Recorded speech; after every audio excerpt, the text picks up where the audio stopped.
Along the unyielding road of time, in the span between past and future, certain events have seized human imagination and shaped his worldview.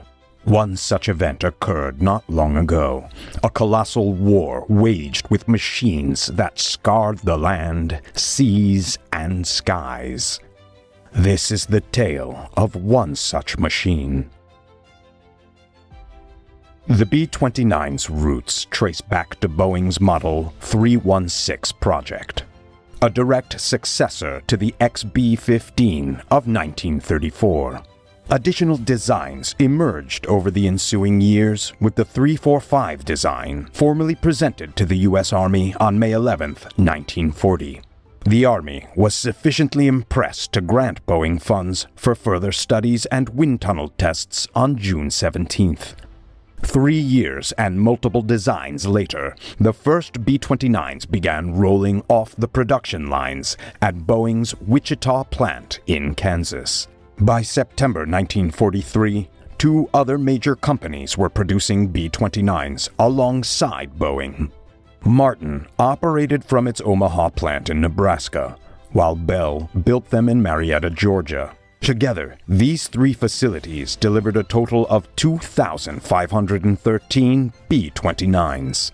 Measuring 99 feet in length and spanning 141 feet 3 inches, the B-29 was anything but small. In fact, it was the largest bomber in the world, with a wing area of 1,736 square feet. Coupled with a height of 27 feet 9 inches, the aptly named Superfortress stood as a towering giant, weighing 74,500 pounds empty and 135,000 pounds fully loaded. Building such a colossal aircraft required vast amounts of space and a meticulously organized construction system.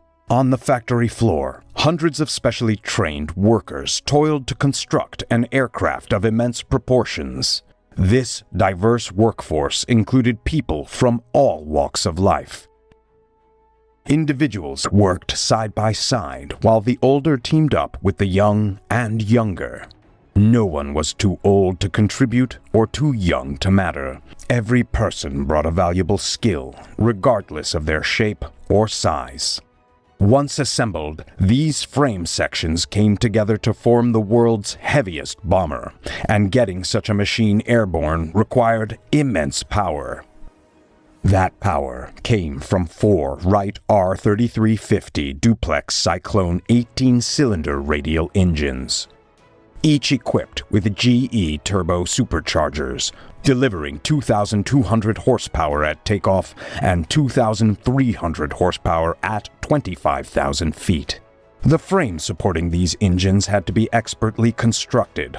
A single missed rivet, combined with vibrations from the engines, could cause the entire plane to break apart mid-air. Once fully assembled, the B-29 was nearly ready to depart the plant. Only minimal finishing touches remained, as it was built as a machine of war, requiring little in terms of paintwork or aesthetic details. On a production line like this, completed planes didn't remain idle for long. The moment the final rivet was secured, the B-29 was towed out of the factory and handed over to the men who would ultimately gamble their lives on its reliability.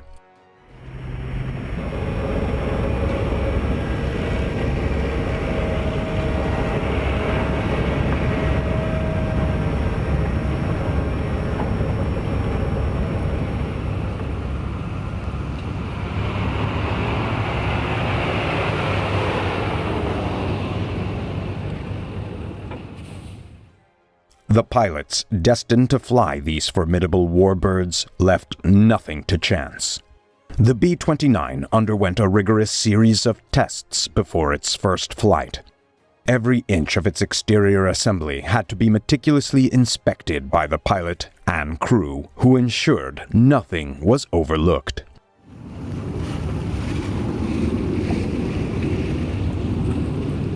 Tire pressure had to be precise, maintained between 75 and 85 pounds per square inch. Detailed measurements were taken to confirm that no moving parts had shifted beyond acceptable limits. At a cost of $639,000 per plane, caution was essential, requiring a thorough inspection of every component, no matter how minor. As the pilot walked around the aircraft, he carefully examined the bodywork for any defects.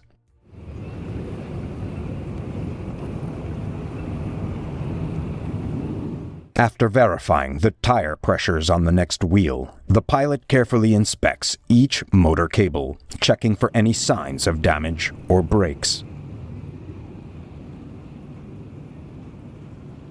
These motors control the landing gear, and a failure here could prove catastrophic. Once the wiring is inspected, the pilot examines the brake lines, ensuring the hoses are intact and free of leaks.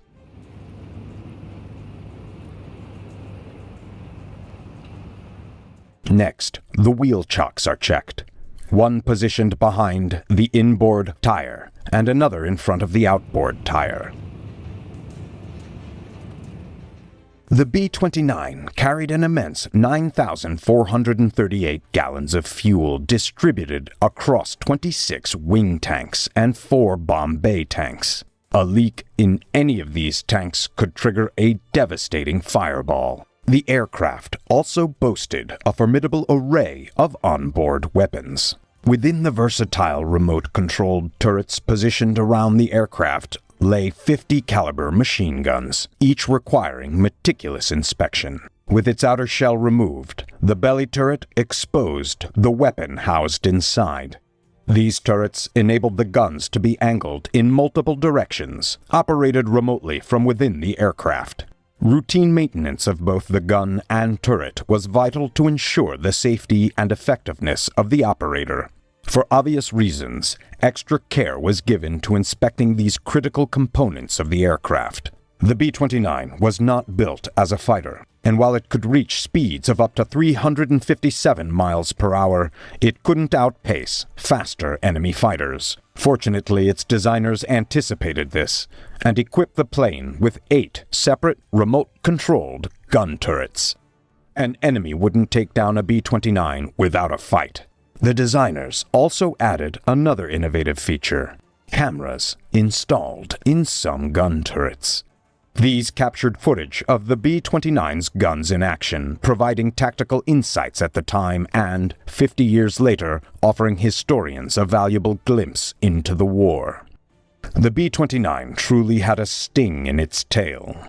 2 50-caliber machine guns and a 20mm cannon for good measure. While these guns shared a similar range of motion to those in the turrets, the cannon's shell trajectory differed from that of the machine guns. This disparity made aiming challenging, leading to the cannon's eventual removal from the tail section.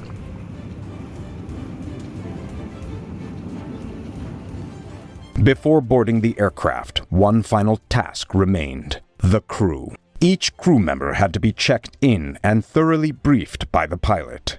A few choice words of encouragement were usually enough to lift their spirits and prepare them for the task ahead. This would be their last chance to feel the ground beneath their feet for several hours. Once everyone was present and accounted for, it was time to board. Upon entering the plane, the crew immediately headed to their stations and made themselves comfortable. Anything they brought with them had to be securely stowed, and the exterior hatches sealed tight. This was especially crucial for the B-29, as it featured pressurized compartments that maintained consistent air pressure throughout the mission.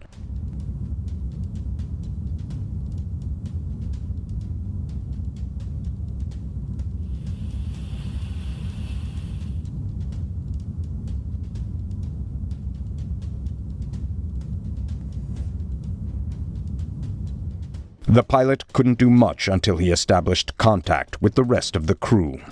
Starting with his throat microphone, he would put on his headset and plug it in.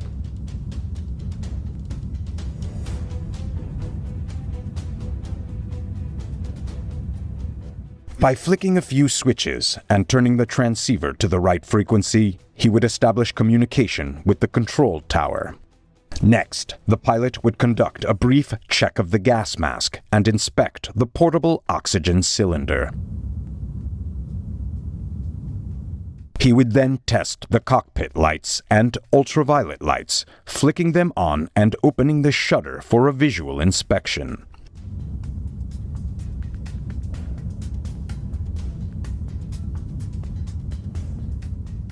Following that, he'd give a quick blast on the alarm bell, and the gun commander would confirm its functionality. Every internal system underwent this thorough check. It was now time to start the engines. Each engine had to be turned through 15 blades before it could be started. Once this procedure was completed, the ground crew would step back and the pilot could start the engines.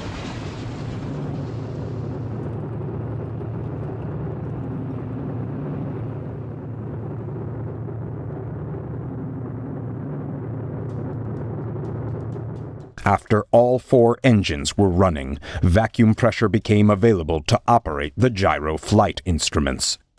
At this point, the gyro compass and flight indicator were uncaged and set to the correct settings.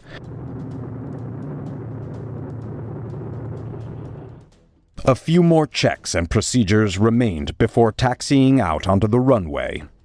Not long now, and the airmen would be airborne.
With wheels up, the co-pilot raised the wing flaps, and a visual check confirmed they were properly set. It was time to see what this bird could do.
The bombardier took a quick look, but no bombs would be dropped today. This was just a test flight. Time to head in. Wing flaps down.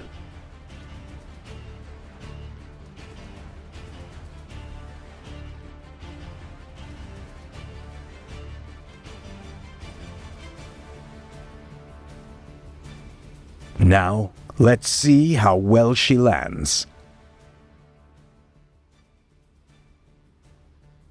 The wing flaps must be fully extended for the approach.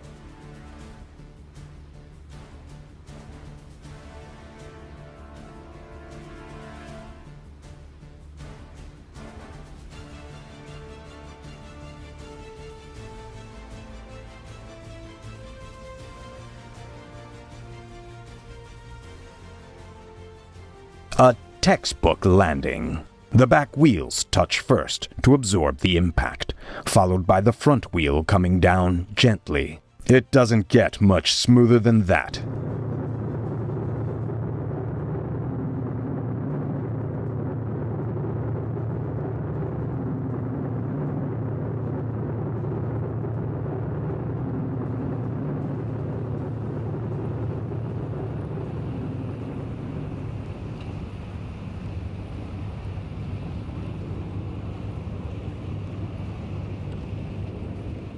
This was just a test flight, and these airmen had an easy ride. However, 10,000 miles away, a fierce battle was raging, and soon these men and their brand new B-29 would be called into action. When Japan attacked Pearl Harbor on December 7th, 1941, they made a powerful enemy out of America. The reasons for the attack were unclear, and ironically, Japanese envoys were holding peace talks in Washington at the time. However, that one fatal mistake brought America into the war, and U.S. troops were soon engaged against the Japanese. To bring their B-29s closer to Japan, America needed an airbase large enough to accommodate them. On the Pacific island of Saipan, they found such a place. After landing on Saipan on June 15, 1944, U.S. Marines captured the island's airbase within 3 days. However, the Japanese defenders continued to fight, and the battle didn't end until July 9th. By then, an estimated 30,000 Japanese soldiers and civilians had lost their lives. Some, including 2 commanders, chose to commit suicide as defeat neared. U.S. casualties numbered over 16,000, with 3,000 dead. The Battle of Saipan secured America its airbase and wouldn't be long before the first B-29 would arrive. But before that, bulldozers would be sent in to prepare the runway.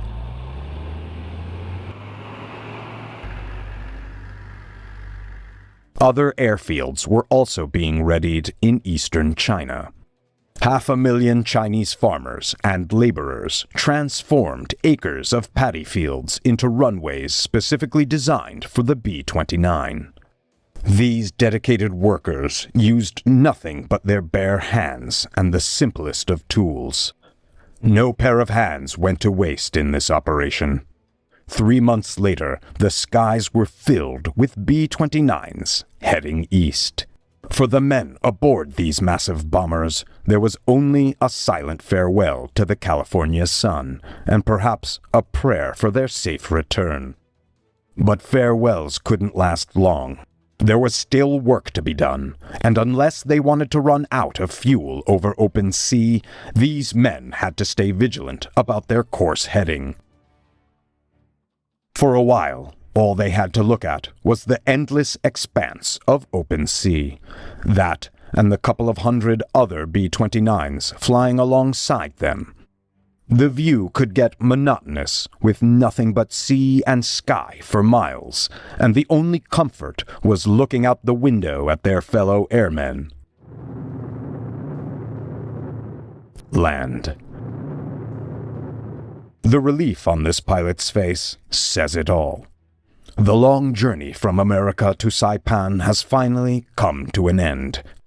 While the sight of the base is the best thing these pilots have seen all day, it won't be long before they'll long for the comfort of home. The ground crews have been waiting for the arrival of their comrades for a long time.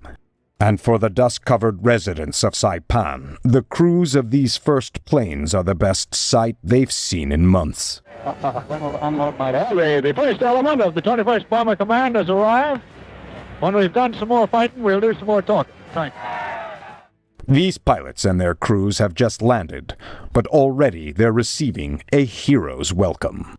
Maybe they'll return to America, covered in glory. Or perhaps their celebrations won't last long, nor will their rest. At the 21st Bomber Command headquarters, plans for their first mission are already in motion. Today, the target is Tokyo. The weather's too cloudy to strike anywhere else.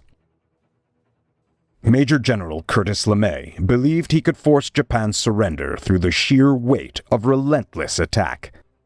To this end, he ordered a rapid pace of operations. 4 wings will strike Tokyo at 10 o'clock. They'll fly in under the weather and bomb at 12 noon. Operations has reviewed the tactical plan for Target 574. General LeMay approves the target and commits all executive details to his staff. By flying 600 plane missions out of Saipan, Guam, and Tinian, LeMay doubled his command's bombing weight in just 2 months. That was his no-nonsense style.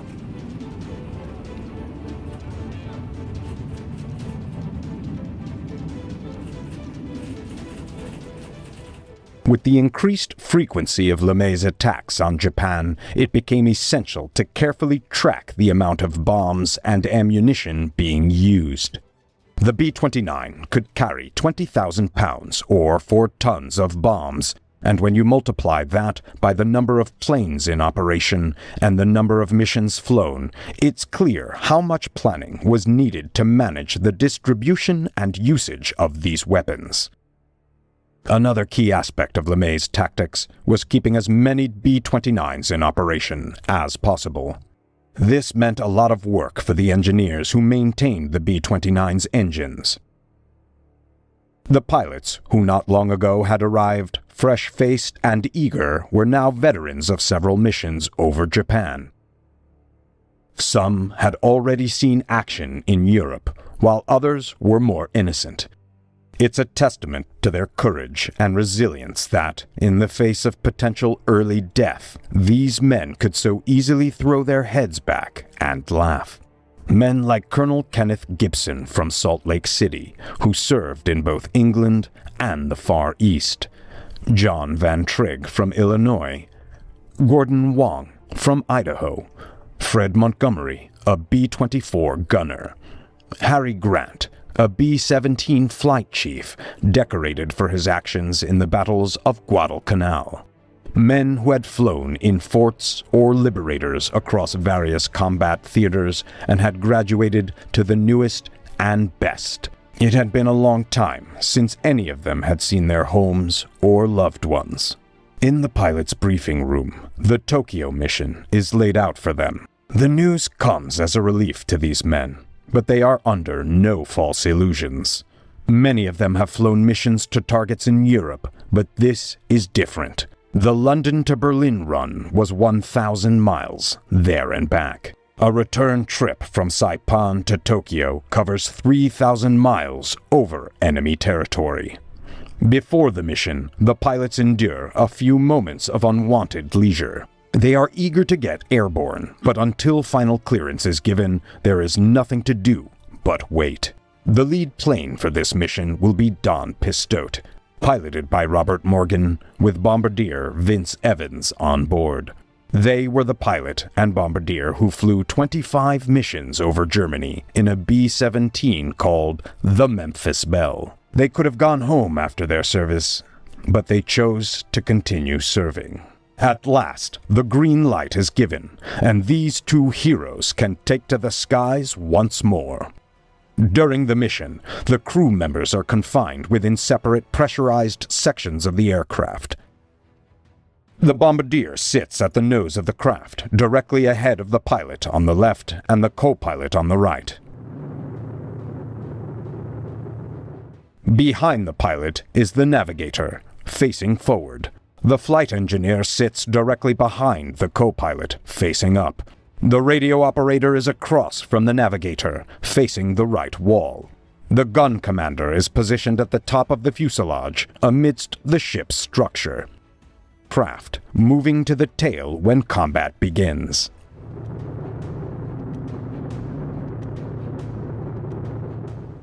When the B-29 came under attack from enemy fighters, it was the P-51 Mustang that provided protection, acting as a long-range escort and close air support fighter. The B-29's gun commander didn't remain idle.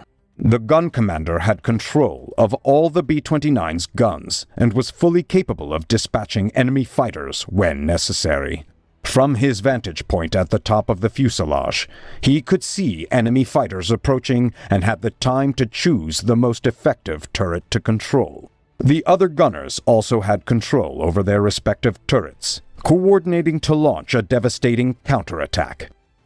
The B-29 was equipped with 10 50 caliber machine guns, each carrying 500 rounds, and a 20mm cannon in the tail with 100. From the gun blisters, the gunners could aim and fire with deadly precision. Now, the B-29s had reached Tokyo and were rapidly approaching their target. At this point, the bombardier would take control of the plane, using his scope to locate the target and begin the bombing run. Once the cloud cover cleared enough for the bombardier to visually confirm he was above the target, the order was given to open the bomb bay doors. The bombardier took a final moment to ensure his position was accurate, and then, with a quick decision, released the bombs. Bombs away.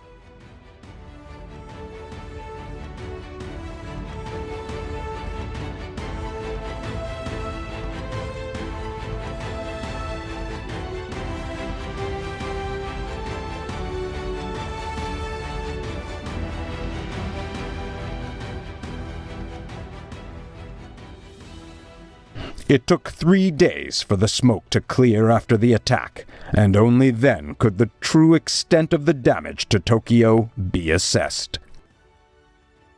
The B-29 crews, however, were unaware of the full extent of the damage they had caused.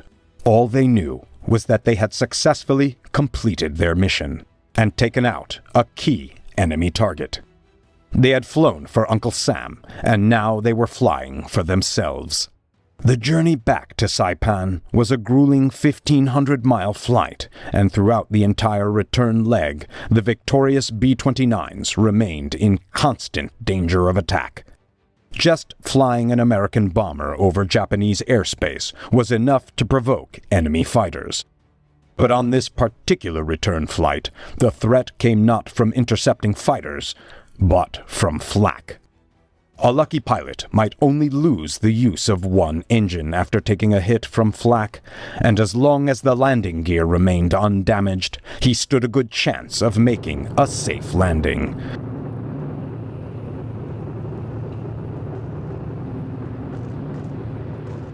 Unfortunately, this crew wasn't so fortunate. Their plane came in uncontrollably, its engines severely damaged, and the landing gear was crippled. The man who stood watching this devastating accident might have experienced a mix of emotions, but his lack of visible response suggested that he had seen similar events happen before.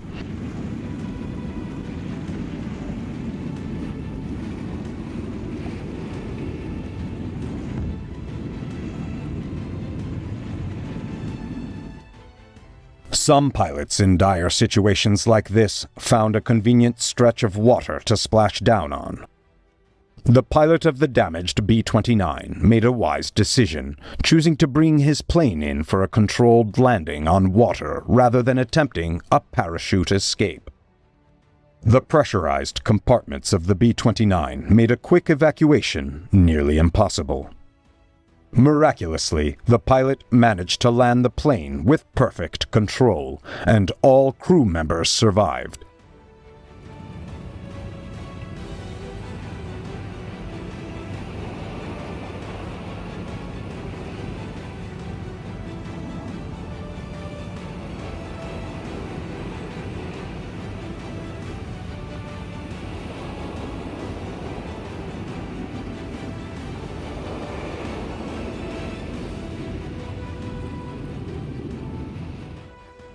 The aircraft would soon sink and become part of the ocean's ecosystem. For the crew of the second plane, what initially seemed like a routine landing turned into a tragic disaster. While the exact cause of the crash remains unknown, the fire crews responded quickly, aware that the vast amounts of aviation fuel on board could make the fire much more dangerous. Despite their efforts, the blaze was fierce and hard to control, requiring gallons of foam and a team of dedicated rescuers to try to save the crew.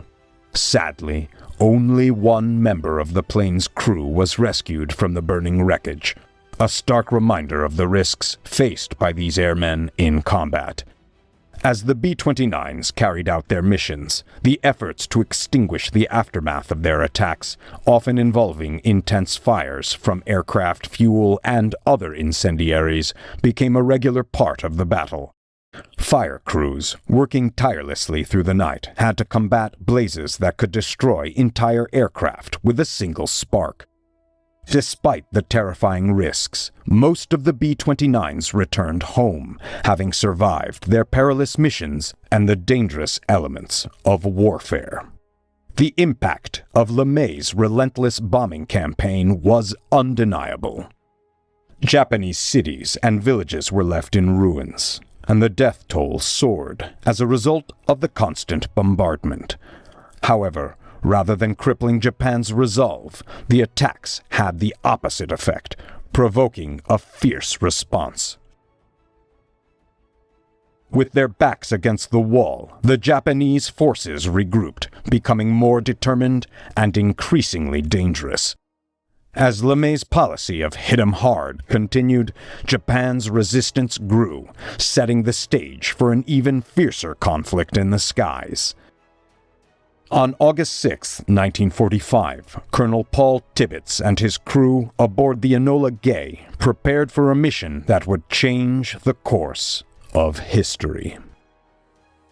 The aircraft had been specially modified to carry a solitary, unprecedented payload.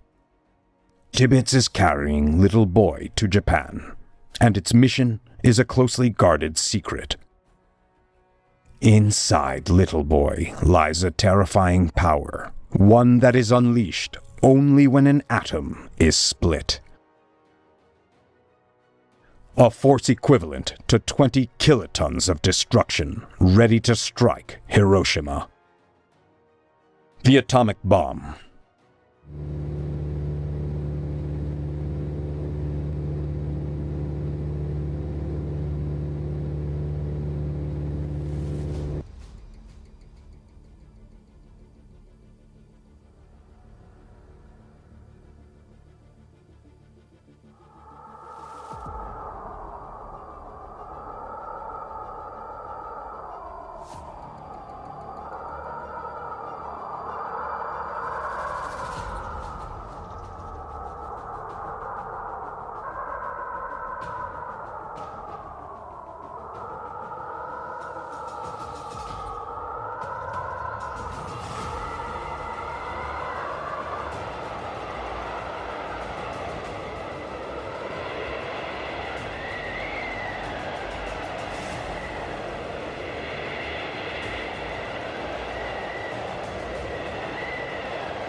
On August 9th, a second bomb, Fat Man, was dropped on Nagasaki from Boxcar, adding its devastation to bring the death toll to 110,000.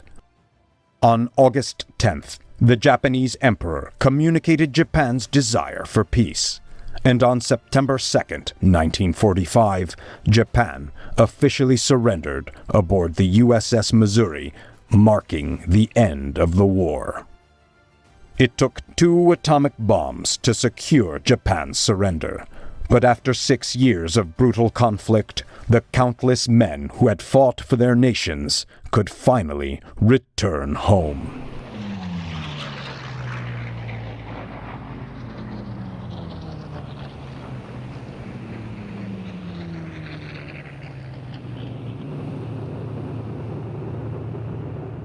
Japan's surrender marked the end of a dark chapter in history.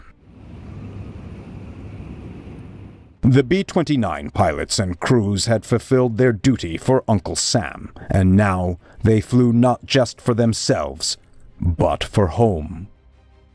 The promise had been kept, the hopes of many were realized, and for some, beneath the war-torn flag, a new promise awaited, the promise of peace.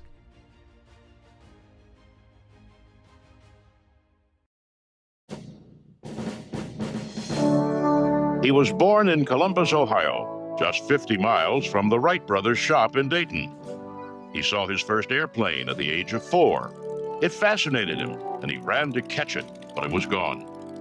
From then on, he was fascinated by flight and continued to chase it. After college, he joined the Army and became a pilot. The chase that began at age 4 was fulfilled, and for the next 40 years, aviation would bring him fame and achievement through a long and glorious career.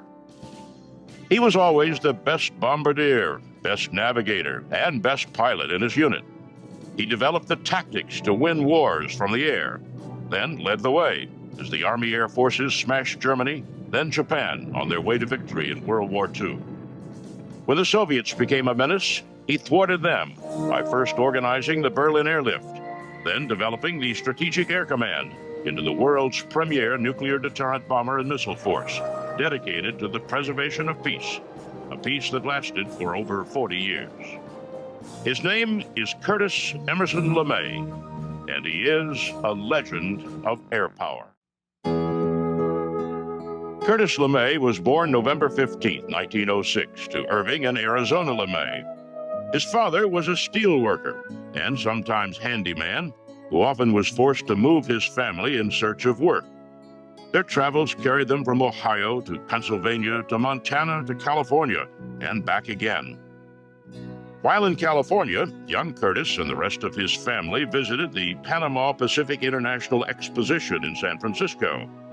Young Curtis saw aeronaut Lincoln Beachley do aerobatics over the crowds, and he wondered just what it was like up there, a wonder he would never lose. LeMay graduated from Ohio State University in 1928 with an engineering degree. He also finished ROTC as an honor graduate and received a reserve commission in the Army. Unfortunately, the reserve commission didn't help land him in flight school. He worked hard to enter flight training as an aviation cadet at Kelly Field, Texas.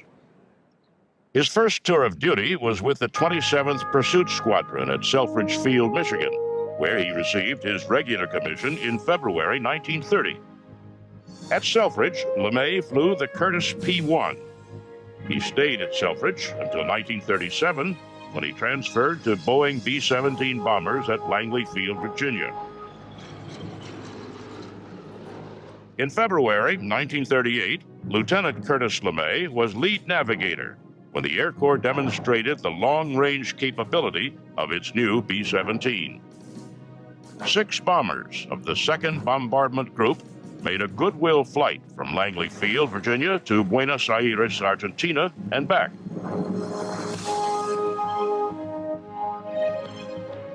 General Hap Arnold awarded the group the McKay Trophy for the most meritorious flight of 1938, and LeMay was there. Just 2 months later, 3 B-17s of the 2nd Bombardment Group intercepted the Italian liner Rex, 725 miles out, headed for New York City. The Air Corps demonstrated that it could intercept an enemy fleet threatening the United States at vast distances, long before they became a threat. Once again, the lead navigator was Lieutenant LeMay. Just prior to World War II, LeMay, assigned to Ferry Command, pioneered ferry air routes over the South Atlantic to Africa and over the North Atlantic to England, routes that would be used constantly once the war began. LeMay then took over the 305th Bombardment Group, trained them in California, and took them to England in the fall of 1942. He gained the reputation as a tough commander, the Iron Eagle. But no matter how tough, he was fair and made sure his crews were well taken care of. LeMay once commented, "I don't mind being called tough. In this racket, it's the tough guys who lead the survivors." Curtis LeMay was an individual who had very high standards that he held himself to, and he held the people that worked for him to. He was fair. He was uncompromising in his pursuit of quality, in his pursuit of performance. He had a reputation for being abrupt. He was a man who was very performance-driven and very goal-oriented and very results-oriented. He was uncompromising in the way that he viewed his own performance and the performance of those who worked for him. He trained his crews hard and prepared them well, and through them he developed new formation tactics. These tactics greatly improved defensive protection for the bombers from fighter attack. The tactics also improved the group's bombing accuracy and effectiveness. I found that bombing accuracy was very poor. As a matter of fact, we didn't know where half the bombs we hauled across the channel fell. And further investigation showed that everyone was taking evasive action on the bombing run. So it was apparent that the bombardiers were not having an opportunity to use their equipment and get good results. So in our stupidity, we decided to make a straight-in run from the time we saw the target.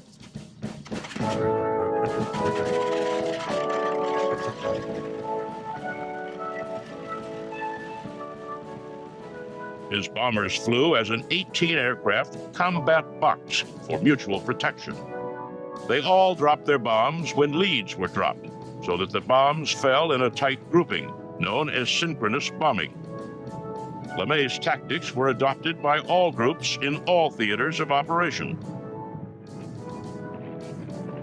He excelled as a combat leader, prompting General Ira Aker to say of LeMay, "He may not be human, but when I can find 100 other group commanders like him, we'll get on with this war. We might even win it." LeMay was quickly promoted to 4th Bombardment Wing Commander, and in August 1943, he planned and led the famous shuttle mission from England to Africa, in which they bombed the Messerschmitt airplane factory at Regensburg, Germany.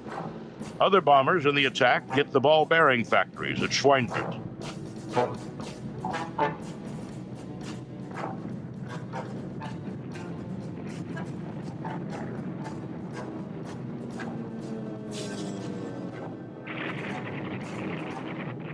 Although successful, the mission lost 60 bombers and another 100 were damaged.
A month later, LeMay became the 3rd Bombardment Division commander, making him the youngest major general in the Army. His next move came in August 1944, when General Arnold selected LeMay to command the 20th Bomber Command in India. It was time to take the war to mainland Japan, and LeMay planned to do it with the new Boeing B-29 Superfortress.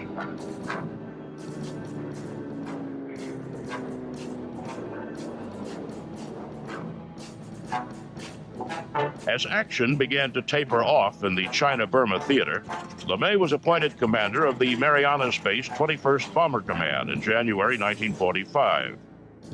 The B-29s could now hit mainland Japan with relative ease. From his headquarters on Guam, LeMay directed the bombing campaign.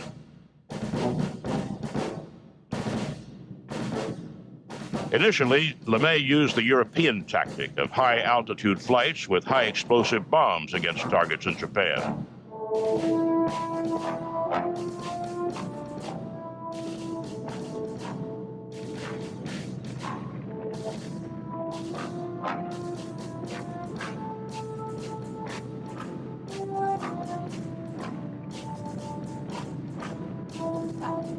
Then, in an effort to shorten the war, he changed tactics.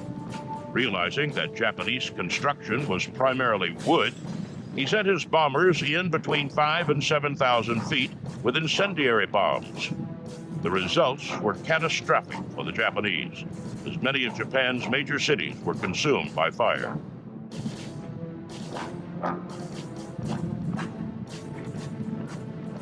Unbelievably, the fires did not bring the unconditional surrender intended. President Truman gave the order to use the atomic bomb. On August 6, 1945, the Enola Gay, a B-29 from the 509th Bomb Group at Tinian, dropped its 9,000-pound little boy on Hiroshima.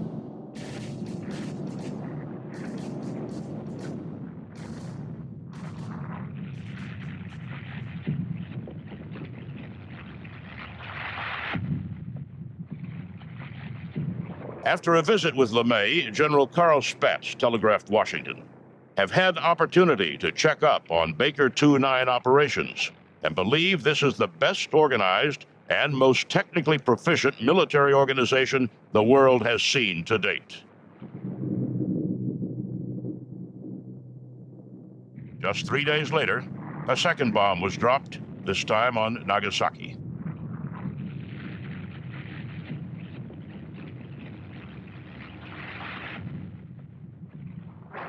On August 15th, the war was over. The bombers of LeMay's command had helped bring it about.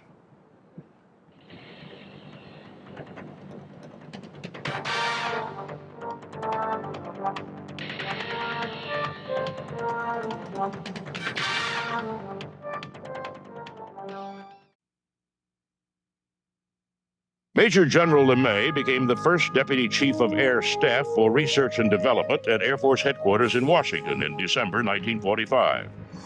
He was in charge of nuclear weapons development and wasted no time in planning the weapons testing in the Marshall Islands Bikini Atoll.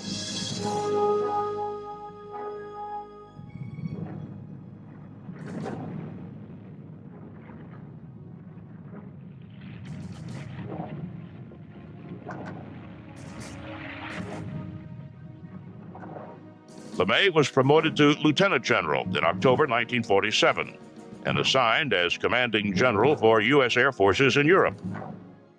In April 1948, the Soviets began to restrict the flow of supplies to Berlin, prompting General Lucius Clay, the commander of European Command, to ask LeMay if he could deliver coal by air. LeMay responded, "Sir, the Air Force can deliver anything." LeMay immediately began Little Lift from Rhine, Maine, West Germany, to deliver U.S. Army rations and perishables like fresh milk, eggs, and vegetables daily into Tempelhof Aerodrome Field in Berlin. LeMay organized the air operation and ordered more modern aircraft.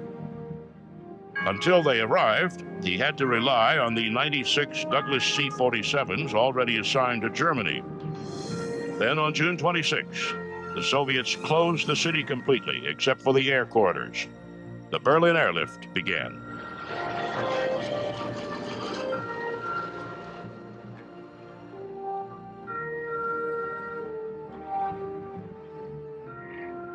With the airlift flowing efficiently, LeMay returned to the United States, was promoted to general, and assumed command of the newly formed Strategic Air Command. He established its headquarters at Offutt Air Force Base, Nebraska.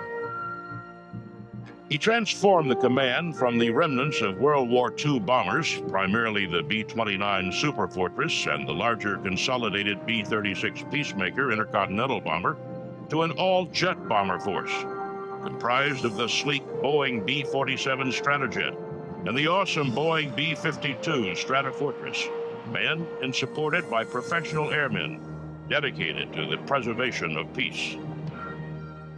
As the new Boeing bombers came into service, LeMay quickly checked out in both the B-47 and the B-52. General LeMay commanded the Strategic Air Command for nearly 9 years.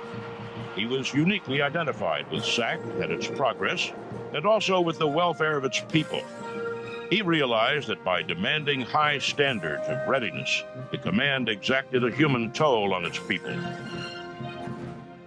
Being a strong family man, General LeMay had a great concern for his men and their families' welfare, and over the years was responsible for greatly improved living conditions on SAC bases for both married and unmarried personnel. I think a measure of Curtis LeMay's devotion to his people is how he was concerned about them in their off flying hours. He was an enthusiastic sportsman. He encouraged the development of recreation centers. He developed a particular interest in road racing and road rallies, and that was a feature, really, of the LeMay era. And then he was very concerned about the welfare of his people, particularly his enlisted force, and put a great deal of time and effort into the Cape Cod housing program and developing appropriate housing and recreation facilities for them. He was a genuine total force person. Under LeMay's leadership and supervision, SAC laid the plans for the development and integration of an intercontinental ballistic missile capability to complement the manned bomber.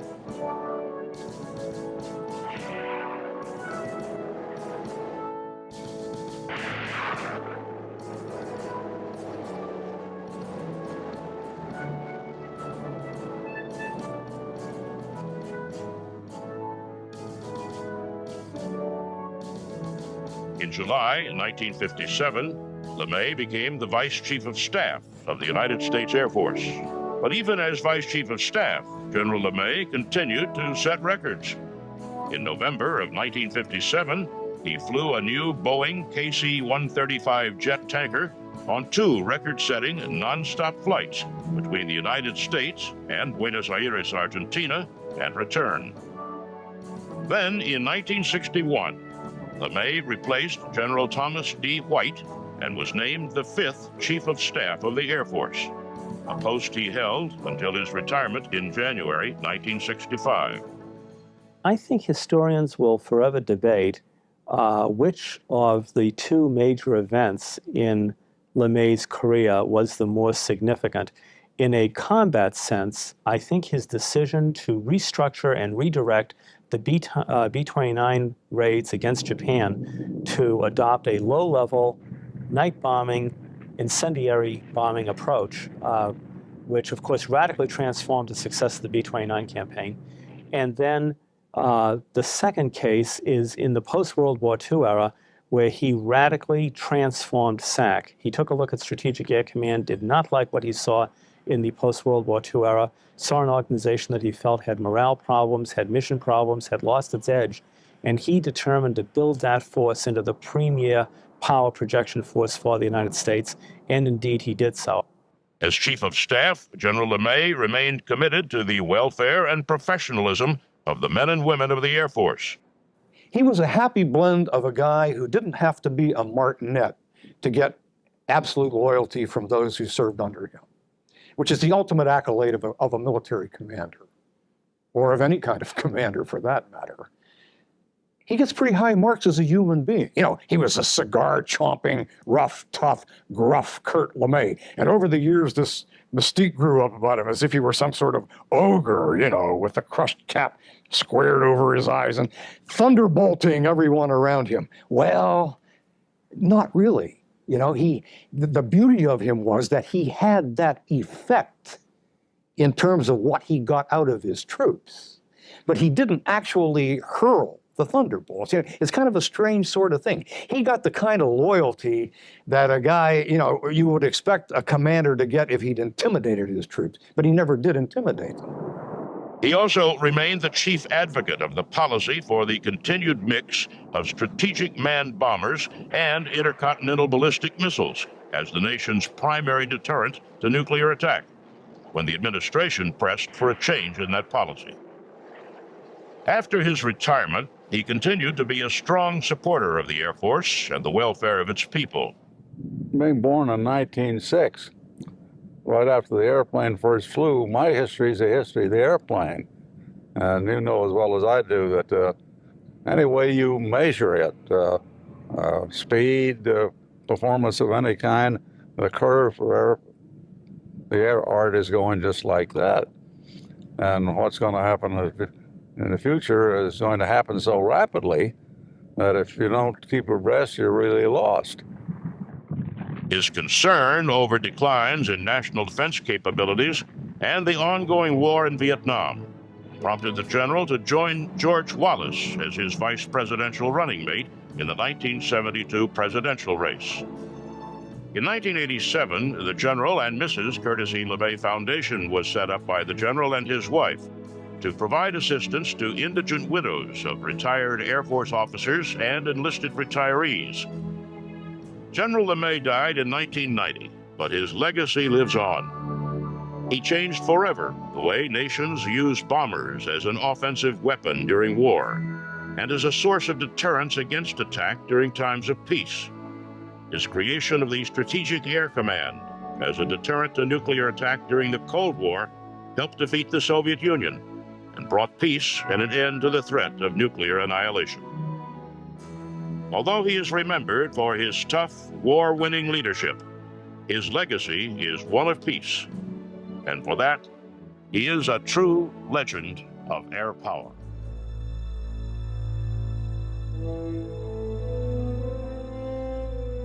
The minuscule island, spanning less than a single square mile, claimed over 4,000 lives.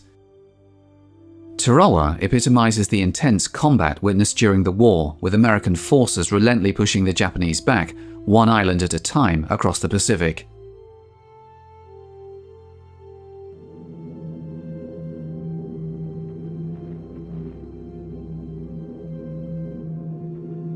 In February 1942, Japanese bombers launched an attack on the Australian mainland. This assault temporarily incapacitated the naval base in Darwin. As the Japanese advanced across New Guinea, some Australians feared it was the precursor to an invasion.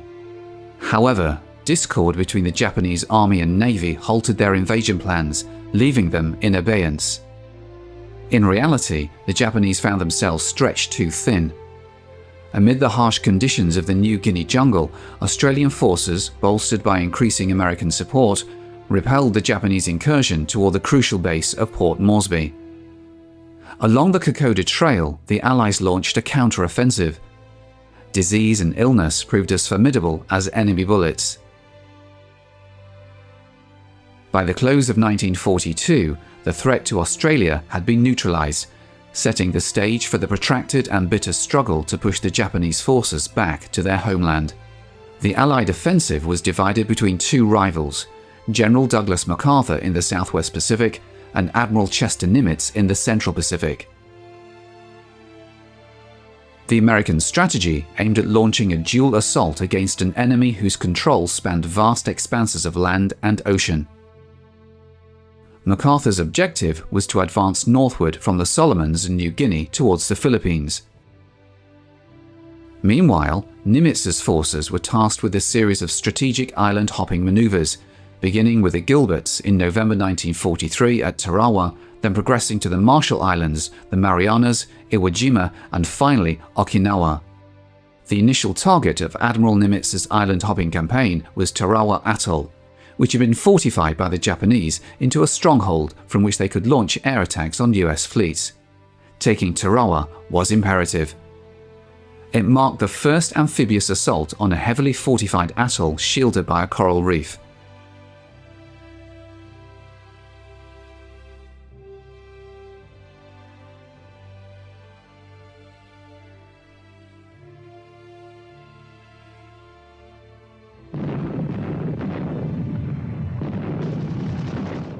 Initially, none of the 5,000 Marines in the assault force comprehended the full extent of Tarawa's defenses. They thought they would level the island and completely demolish everything, that there wouldn't be a living soul on the island. I remember him telling us this is going to be the easiest invasion we ever had. He says we only need 2 men, one with a rifle and one with a slate, one to shoot him, one to chalk him up. It's going to be real easy.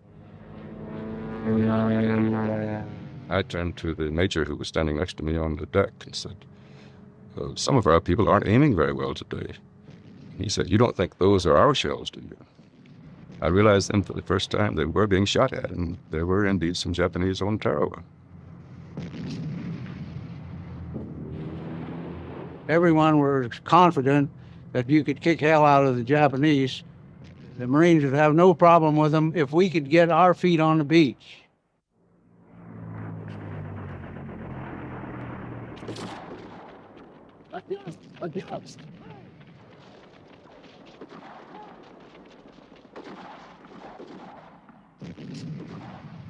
You must remember that the island was only 800 or 900 yards wide, and when you put 20,000 men on an island like that, it's quite crowded.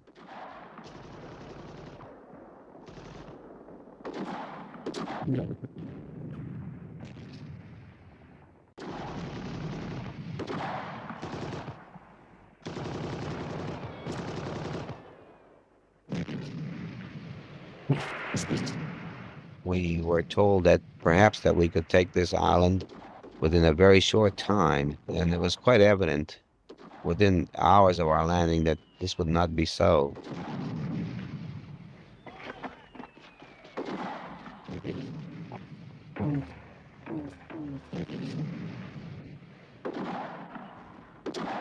The foxholes that had been covered up with the naval gunfire, the next morning, within about 20 yards of where I was, I watched the Japanese digging out.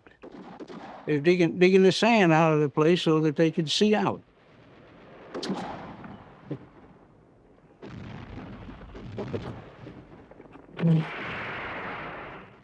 The battle persisted for 3 grueling days, gradually pushing the Japanese defenders back to one end of the diminutive island.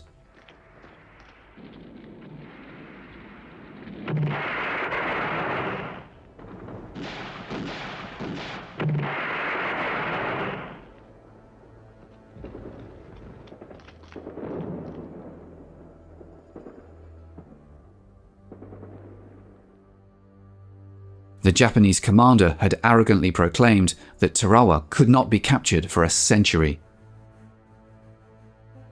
If you can imagine the effect, nearly 6,000 dead men on an island this small, and considering that it's 1 degree from the equator, the amount of heat you have there, you can imagine the smell that you get within a day or 2 from all this rotting flesh. It was a sort of a sweet smell, sickly sweet, described it. And I don't know anywhere in World War II where there was such a concentration of death.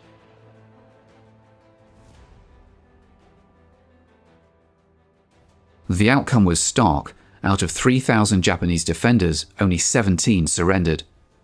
The Americans suffered heavy losses, with over 1,000 dead and 2,000 wounded. Public opinion in the United States was deeply shaken by the significant casualties incurred in such a brief span of combat. Following the Tarawa campaign, American invasion forces set their sights on the Mariana Islands of Saipan, Tinian, and Guam. Positioned west of Saipan, the Naval Task Force safeguarded the landings. In June 1944, Japan's mobile fleet from Okinawa approached, seeking a naval victory to shift the tide of the war in their favor. Suddenly, the Americans realized they'd been detected by the Japanese via radar.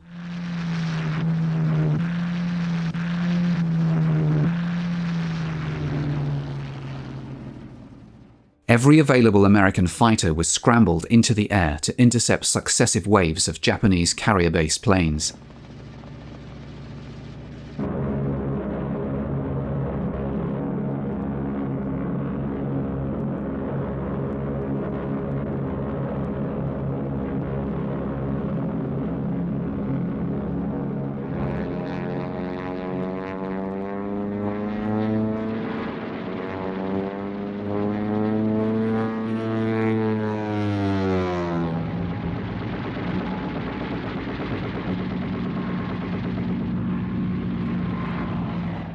Many Japanese pilots were competitive novices with no battle experience. Their aircraft were poorly armored. For the American pilots, engaging their adversaries felt as effortless as shooting turkeys.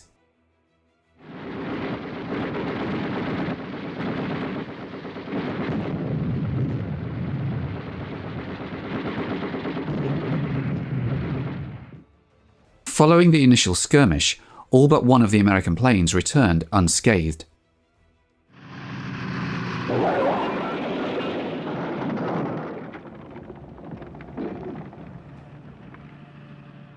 Rearmed and refueled, the Americans stood prepared for the next Japanese offensive. Despite two subsequent onslaughts, the Americans held a significant advantage with nearly 900 carrier-based planes, double the size of the Japanese fleet. The Marianas aerial engagement lasted a mere 8 hours, resulting in the near decimation of Japanese naval airpower in a single day. The initial fleet of 430 planes was reduced to approximately 100.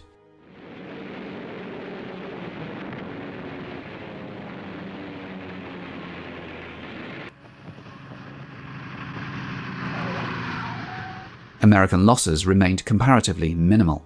This episode underscored the paramount importance of skilled pilots over sheer technological prowess.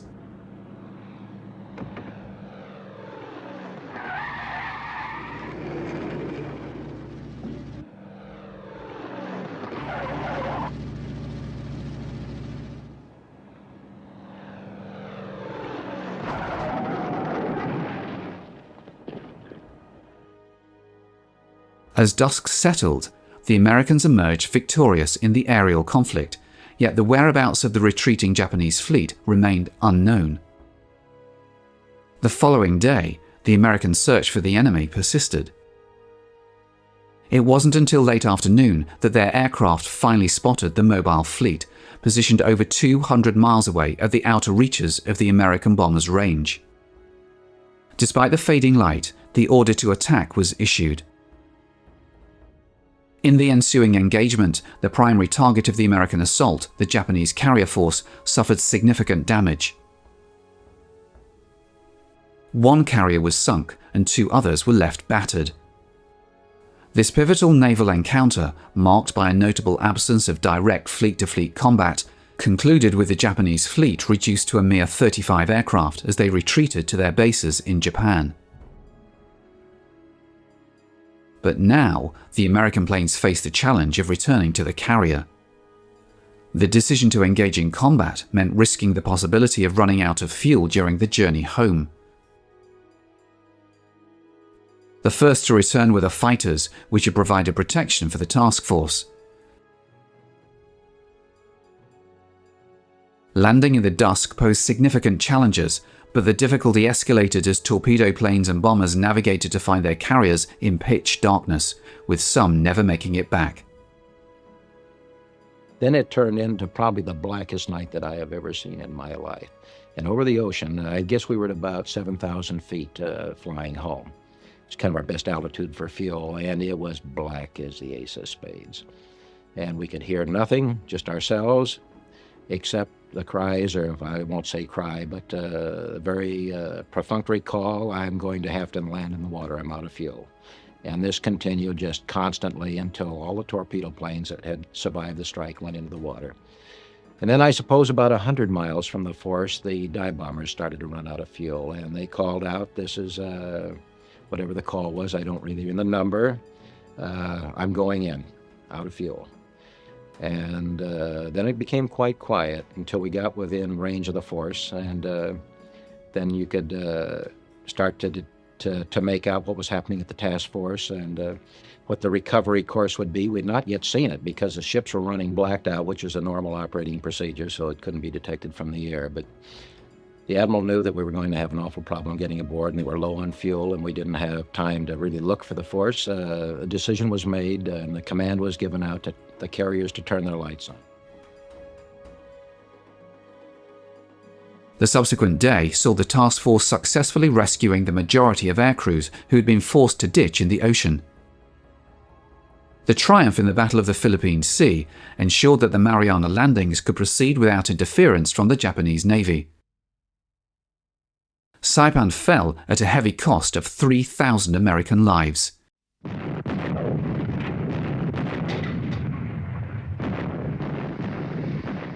Tinian, though less fortified, also succumbed. Guam, however, managed to hold out for 3 weeks.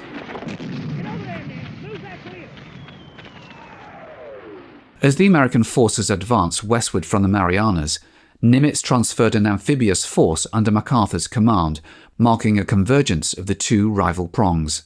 Their joint objective became the Palau group of islands. These had been taken before the invasion of the Philippines. On one island, Peleliu, the Americans again run into nautical resistance from a crack force of 10,000 Japanese troops.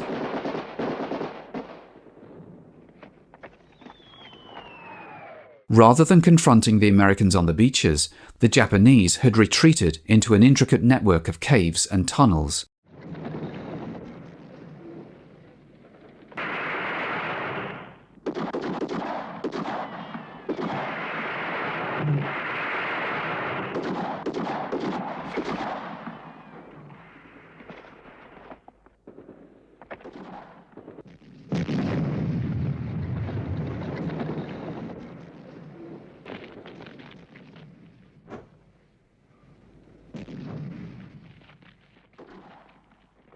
The Americans found themselves locked in a grueling struggle for every inch of ground against a resolute enemy prepared to fight to the last.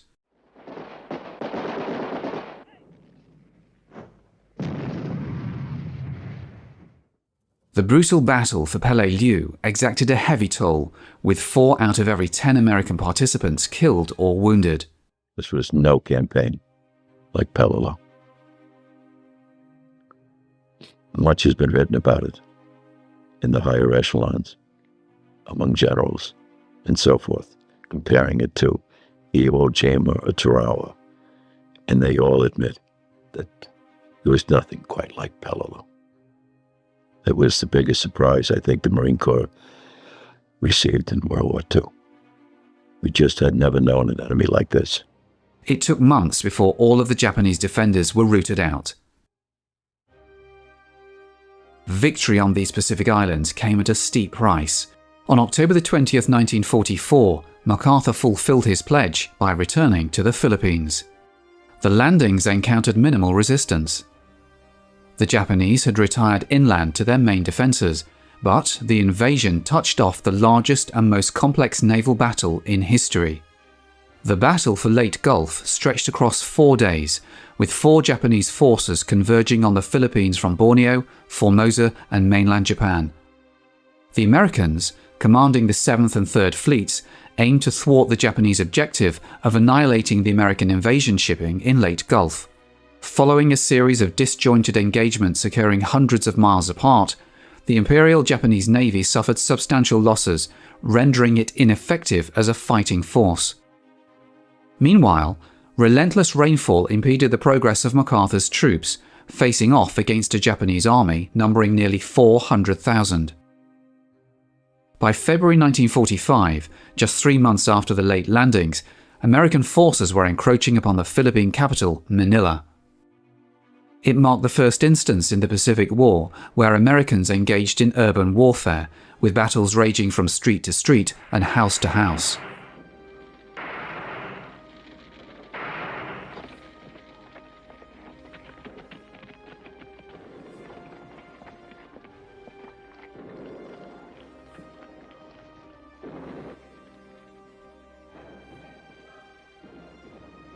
Many civilians lost their lives, some executed by the retreating Japanese.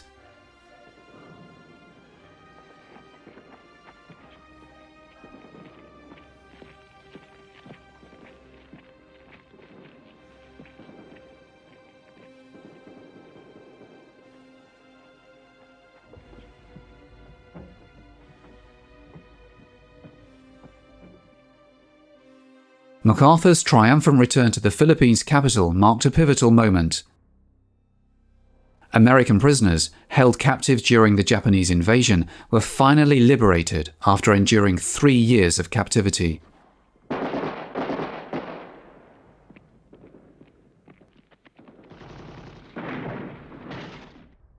With the American recapture of the Philippines, vital supply routes crucial for Japanese industry would be severed. The Japanese leadership understood that losing control of the Philippines meant losing the war. Following liberation came a period of reckoning, as individuals sought revenge against Filipinos accused of collaboration during the years of Japanese occupation, bringing closure to a tumultuous chapter. In February 1945, the focus shifted to Iwo Jima, an 8-square-mile expanse of volcanic rock located just 600 miles from the Japanese coast, representing the next strategic leap across the Central Pacific. From Iwo Jima, American bombers gained strategic proximity, enabling raids on Japanese cities with unprecedented ease. Perched atop Mount Suribachi's commanding heights, the Japanese maintained a vigilant watch over every movement on Iwo Jima. Once again, the bulk of Japanese forces were positioned inland, away from the shoreline. Over a span of 76 days preceding the landing, the Americans subjected Iwo Jima to relentless bombardment from both sea and air.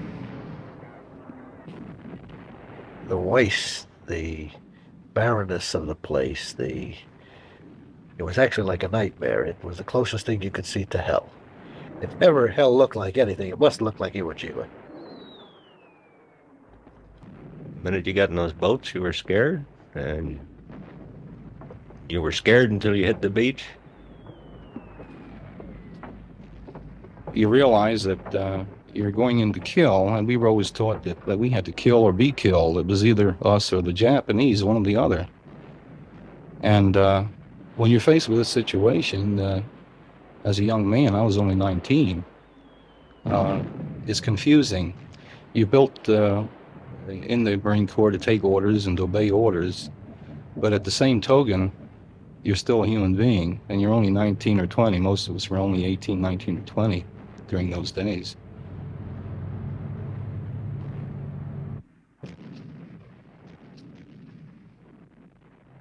I think the public has the idea that Marine are Supermen, but I don't think there was a Marine in the amphibious landing craft that wasn't afraid, including the officers.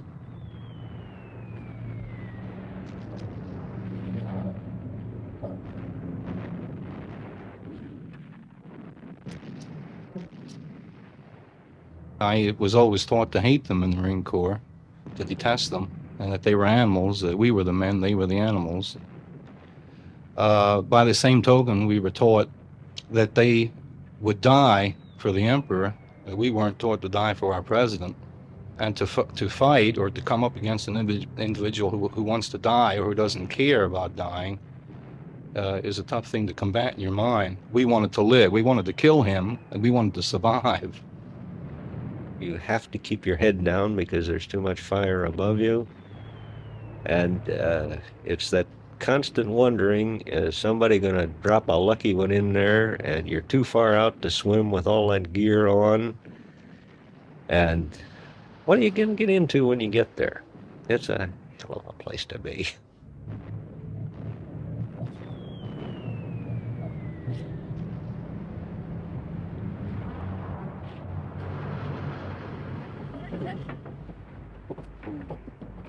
And as you hit the island and you saw the ash and nothing living. It was, if there's ever been hell, this was it. Well, we hit the beach itself. Actually, there was a little incline, and everybody clung to the incline because the fire was that heavy. And everything that hit the beach was blasted out of the water as fast as it hit. I was young then. This is my fourth operation. I was 18. My first operation, I was 16.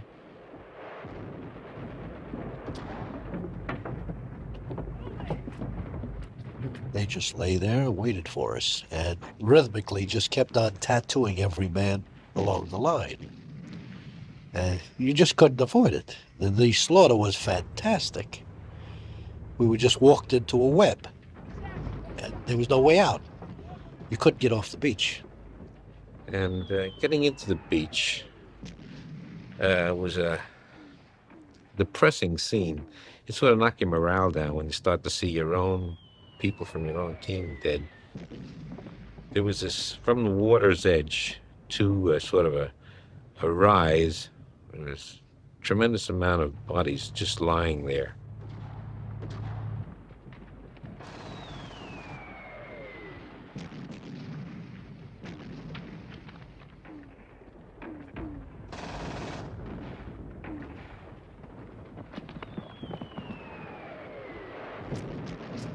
We moved about, possibly 300 yards in, just as far as they meaning the Japanese, decided for us to go. There was no way of getting off the island. Not that first night. It was just too congested. There was nothing that could move off that island the first night.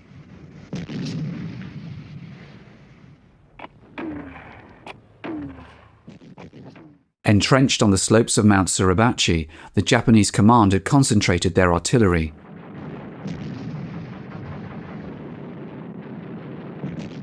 Despite the extensive preliminary bombardment, the Japanese strongholds remained resilient, requiring ground troops to systematically dismantle them one by one. Capturing Iwo Jima proved to be a far lengthier endeavour than the 5 days envisioned by the American command. The entire vegetation was gone completely. And you awaken in the morning and you look out across this particular expanse of no man's land, and it was bubbling and seething with steam coming out of the ground. In fact, we had to use cardboard from sea ration packs to put down in the foxhole so that your ass wouldn't burn up. If there is a hell, I'm living through it now. So I don't have to worry about going to hell anytime in the future. I've been there.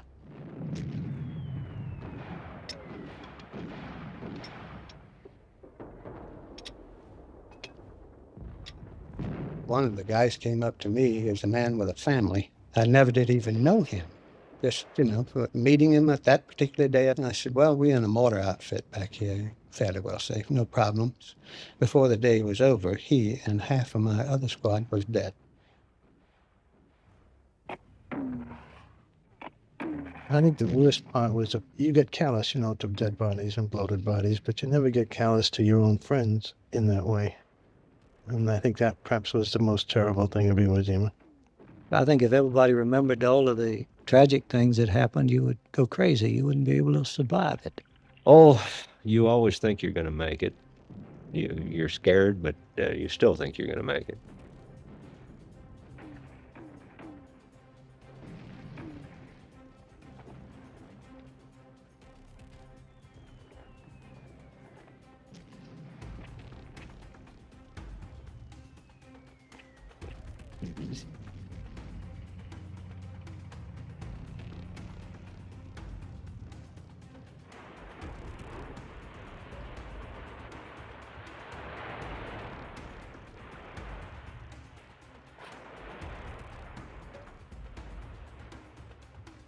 It was just one of the biggest messes I myself had ever seen. I don't know who the beach master was, but he probably had the roughest job of any man I've ever heard of. Although the situation may have appeared chaotic at times, the logistical prowess supporting the assault force underscored America's inevitable victory over Japan, rooted in its overwhelming industrial might since the onset of the Pearl Harbor attacks.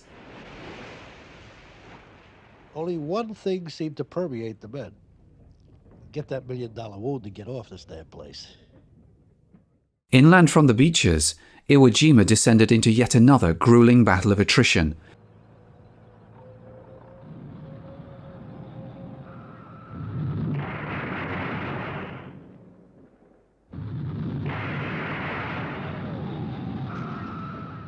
With American forces advancing inch by inch against Japanese defenders who chose death over surrender with unwavering resolve.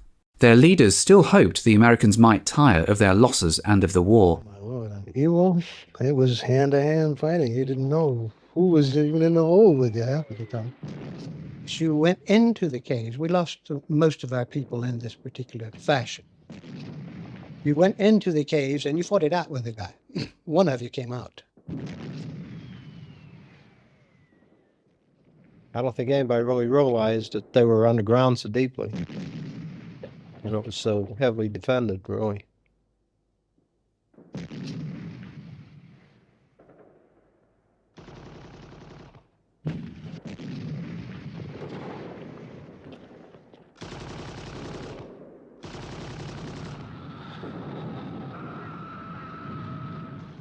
After 3 days of fierce combat on Mount Suribachi, the Stars and Stripes triumphantly flew atop the summit. The boys down at the hollow, there goes the flag.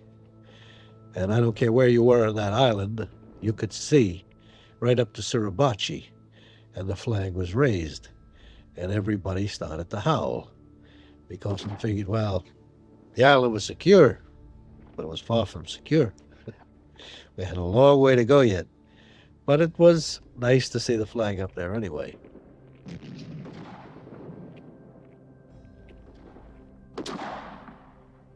They always told you to take prisoners, but we had some bad experiences on Saipan taking prisoners. You take them, and as soon as they get behind the lines, they drop grenades, and you lose a few more people. You're a little bit leery about taking prisoners when they're fighting to the death, and so are you.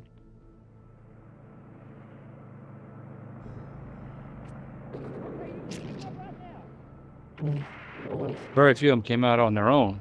When they did, well, usually one in the front, he'd come out with his hands up, and one behind him, he'd come out with a grenade.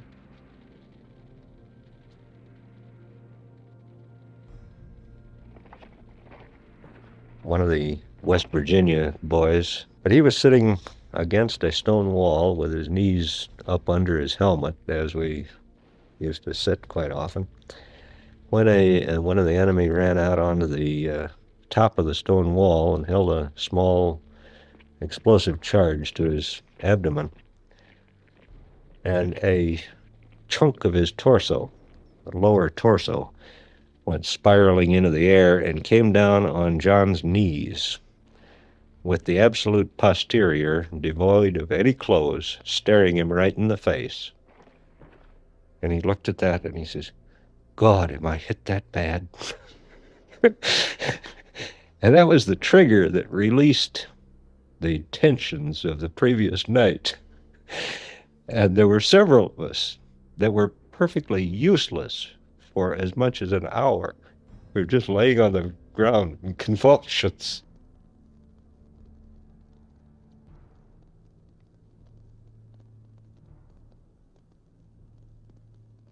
Out of the 21,000 Japanese troops present on Iwo Jima at the onset of the attack, a mere 200 were captured alive.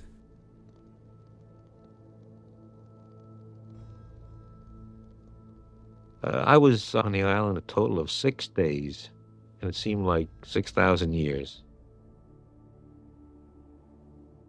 Remarkably, Iwo Jima's airfields were operational even before the island fell, a testament to the crucial role played by the American construction battalions, known as the CBs, not only on this island, but throughout the entire Pacific theatre of war. With the capture of Iwo Jima accomplished, attention turned to breaching Japan's inner defensive perimeter. Located 350 miles from the mainland, Okinawa stood as the last significant barrier between the Allies and the planned invasion of Imperial Japan. On April 1, 1945, the Americans launched their assault.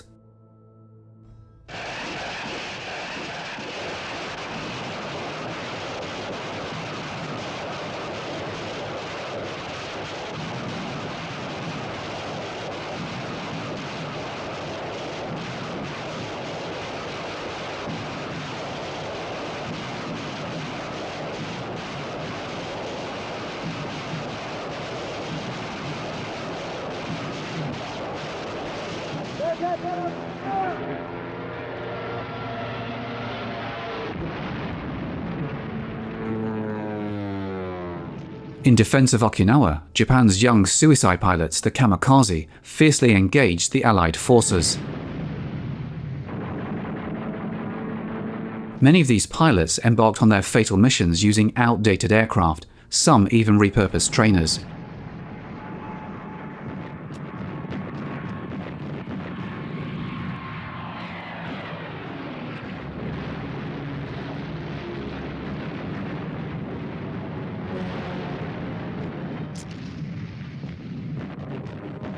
So many things were happening and so quick that it was a little bit like a big boxer in a ring when he's being hit to the chin and to the side of the face and bodies and everywhere else, because we were catching it from so many different angles.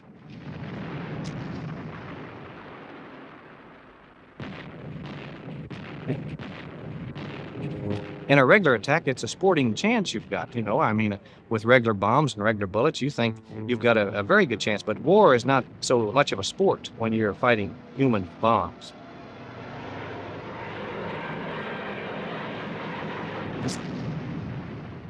Although over 2,000 kamikaze pilots met their demise, their attacks resulted in the destruction of 30 US warships and inflicted damage upon 200 more.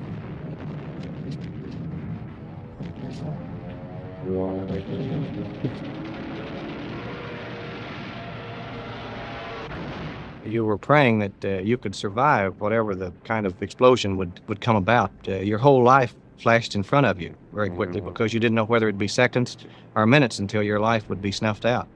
American casualties were so severe that at one point it seemed the invasion of Okinawa might be stopped in its tracks. The gunners can't turn it off. And once they gear themselves up to fight man against man bomb, you know, even though the plane is down, and why it's hard for the gunner to stop.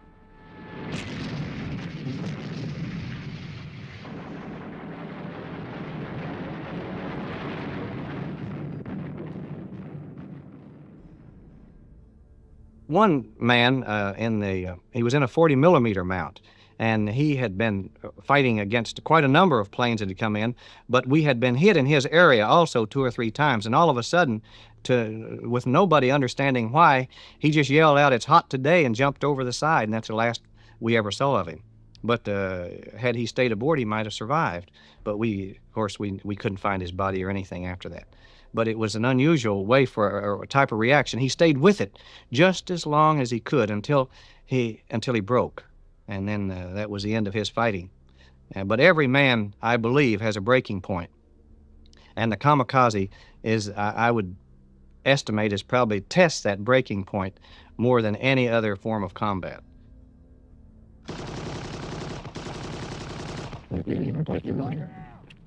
The initial landings on Okinawa proceeded unopposed, but as the Americans advanced inland, they encountered a formidable Japanese army of 100,000 troops, entrenched in a heavily fortified central position.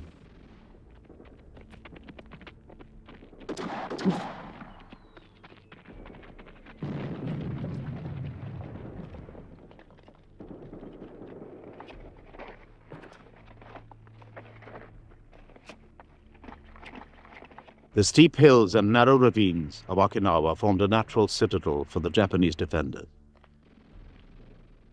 The rugged terrain of steep hills and narrow ravines on Okinawa provided a natural stronghold for the Japanese defenders.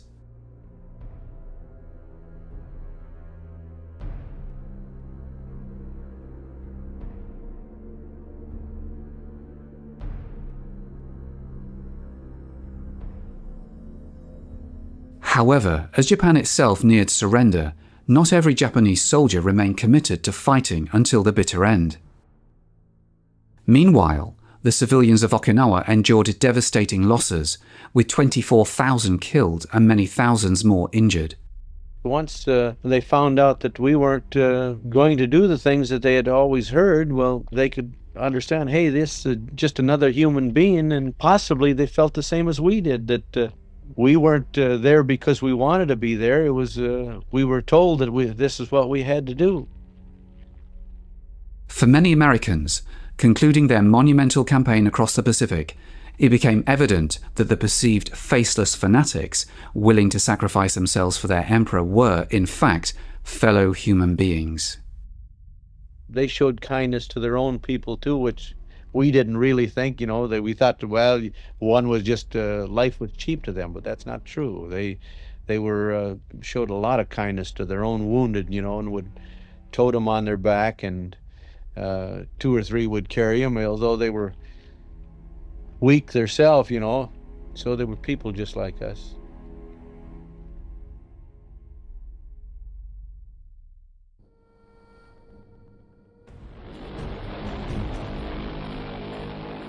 This is the consolidated B-36 intercontinental bomber, sometimes referred to as the Peacemaker or the Big Stick.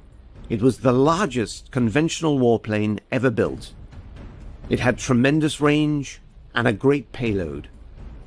With its 6 piston engines turning, and later 4 more jets burning, the B-36 for many years projected America's military might.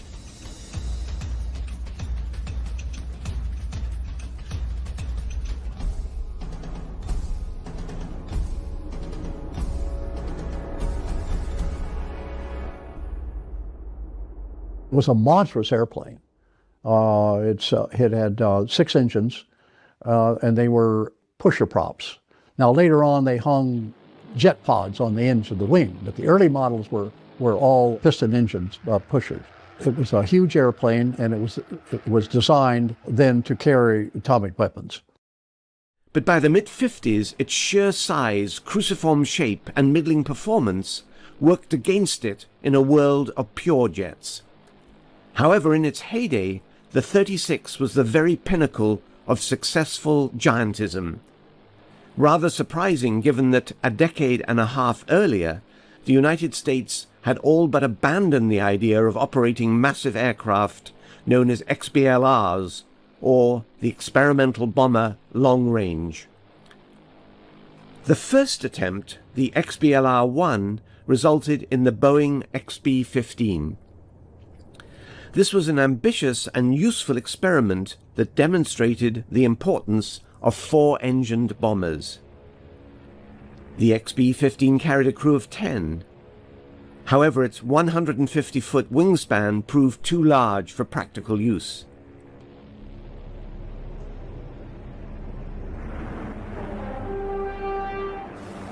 But Boeing's next offering, the XB-17, which followed a year later, perfectly met the needs of the Army. Despite the Army Air Force's decision not to proceed with the XB-15, the political mood in 1938 was undergoing a sea change. With the acquisition of total power by the Nazi Party, American military planners had to contemplate a scenario of German domination of Europe, including Britain. In America in 1938, the question being secretly asked was what if Britain did fall? Perhaps the only way of striking back at the Axis powers in Europe was with the once dismissed experimental bomber Long Range. The XB-LR-2 came together as the XB-19, somewhat bigger than the XB-15, and in fact bigger than any other aircraft in the world at that time. It was to be built by Douglas Aircraft in California. However, by the time the B-19 first flew, the Battle of Britain had already been won, when a few hundred pilots of RAF Fighter Command were just able to halt the Nazi juggernaut. Notwithstanding these events, the B-19 project continued. Some indication of the project's size can be gained from the scope of its planning. The XB-19 required no less than 4 acres of drawings, 500 engineers, and more than 2 million hours of R&D and construction. The 2 massive main towers were 8 foot high, and each was of 24 ply, using 150 miles of rayon cord and 3 miles of steel wire. All of the flying control surfaces were so large that they could only be operated via power-assisted devices, The rudder alone took up an area of 237 square feet of movable surface. To communicate within such a large aircraft, it was necessary to install a 24-set telephone system and a loudspeaker cum fire alarm warning device. And to enable missions of up to 3 days and accommodate at least 13 crew, it was necessary to have a galley, a wardroom, as well as a bunk room. Such were the proportions of what Douglas liked to refer to as their hemispheric defender. In theory, this behemoth flying machine could fly more than 1/3 of the distance around the world without refueling, perhaps reaching parts of Europe and the return trip too.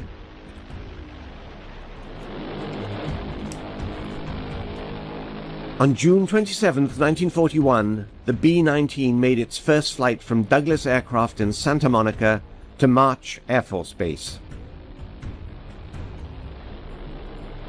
Despite various suggestions to the local press at the time, the B-19 was really a proof-of-concept aircraft to explore what could be learnt about building giant aircraft. The B-19 also presented the same problems and lengthy delays as Boeing had endured with its 4-year development of the B-15. Knowing that many of the lessons recently learnt were already becoming obsolete, Douglas suggested that the B-19 be abandoned. However, the Army remained firm that the XBLR-2 would be delivered. In fact, the Douglas Company's view may have been quite sound, as the war had necessitated that the 2 prototype long-range bombers be ordered 6 months before the B-19 ever flew. The Northrop B-35 and its competitor, the enormous consolidated B-36, would use whatever data could be migrated from Douglas. In fact, the B-35's design was a totally different concept, relying upon advanced flying wing aerodynamics to gain maximum range, an idea that was far ahead of its time. Nevertheless, it was the consolidated XB-36 which the Air Force adopted. It was a symbol of pure 1940s giantism, and likely would have benefited from some of the ideas incorporated in the B-19. However, it was a virtual flying gas tank, carrying with it all the fuel it needed for a there-and-back European mission. The Second World War had come and gone before Consolidated's giant reached production, and as Britain did not fall to Germany, the 36's absence had no impact on the conflict, although its presence became critical in the Cold War that followed. It was during this potentially cataclysmic test that America's Peacemaker really came of age. The newly formed Strategic Air Command under General Curtis LeMay would regularly fly to far distant territories just to demonstrate its enormous reach. It was all a very effective show of force, although by the mid-50s, one that was starting to be questioned. The airplane flew like a glider.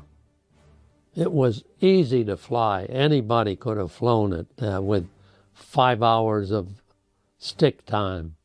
It was a beautiful airplane. It's good that they never had to fly military missions, even with the 4 jet engines which were placed on later. The success of an earlier Strategic Air Command gamble with the B-47 Stratojet medium bomber demonstrated the need for a faster swept-wing, all-jet-power heavy bomber. Yet Consolidated felt they could still provide a ready answer. The B-60 arrived after a standard 36 fuselage was married to swept wings and tail surfaces. It was propelled by 8 turbojet engines. The concept would have been economical, but advances in in-flight refueling made it no longer necessary for massive fuel loads to be carried. The age of giantism was coming to an end. Strategic Air Command wanted a smaller, faster and more sophisticated heavy bomber. and Boeing's B-52 Superfortress fitted the bill. And in terms of years of service for dollars spent, the B-52 was able to adapt and evolve in a way Convair's Big Stick never could. Still, credit where it's due. The B-36 was for a number of years America's sole intercontinental bomber and served as an effective deterrent, appropriately earning the type its other nickname, the Peacemaker.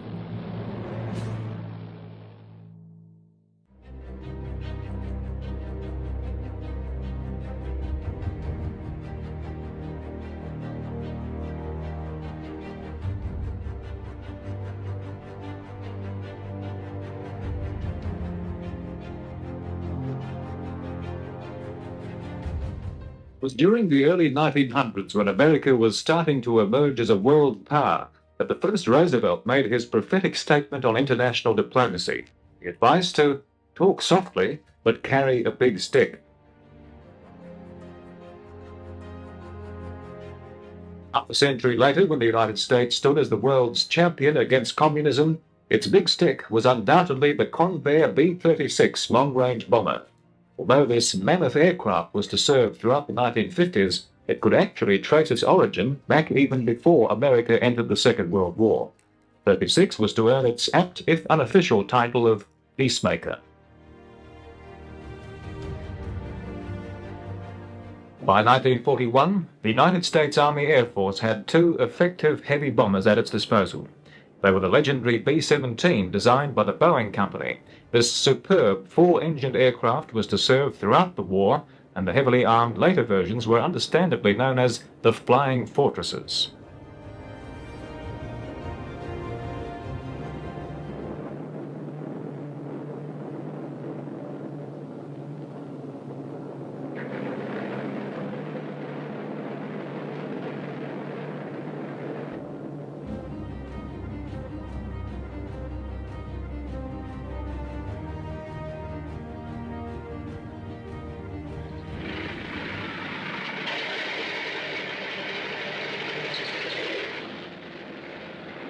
A slightly later model was the consolidated B-24 Liberator. The Liberator featured an advanced tricycle undercarriage which permitted higher speed landings, and the design saw service in all theatres of the war. However, the larger, bulkier fuselage enabled some models to be converted into transports, making the B-24 one of the most versatile aircraft in the American inventory. The Liberator, like the 17, was also heavily defended, and it was also able to fly slightly higher than the Fortress.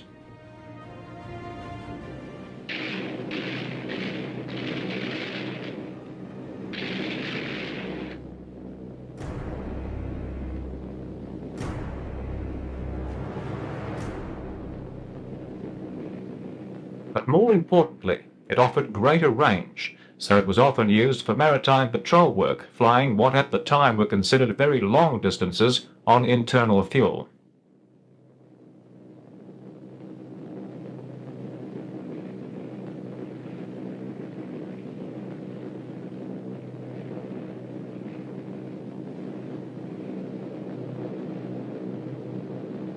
However, the B-17 and the B-24 were only able to make the trip from America to Europe one way. In 1941, the Army Air Force also had on order another bomber, ultimately able to fly still higher and further than those preceding it. Another Boeing design, the B-29 Superfortress, was undoubtedly the most powerful bomber to see service throughout the entire conflict. But even though several hundred were on order, there was not even a single prototype in the air. A second backup concept should the B-29 fail in any way was the consolidated B-32 Dominator. This aircraft was not produced in any great numbers, but it did provide a reassuring alternative to the Superfortress's phenomenal capability. However, in 1941, it too could only be seen on the blueprint. By the middle of that year, continental Europe was in Nazi hands as the German juggernaut enjoyed success after success.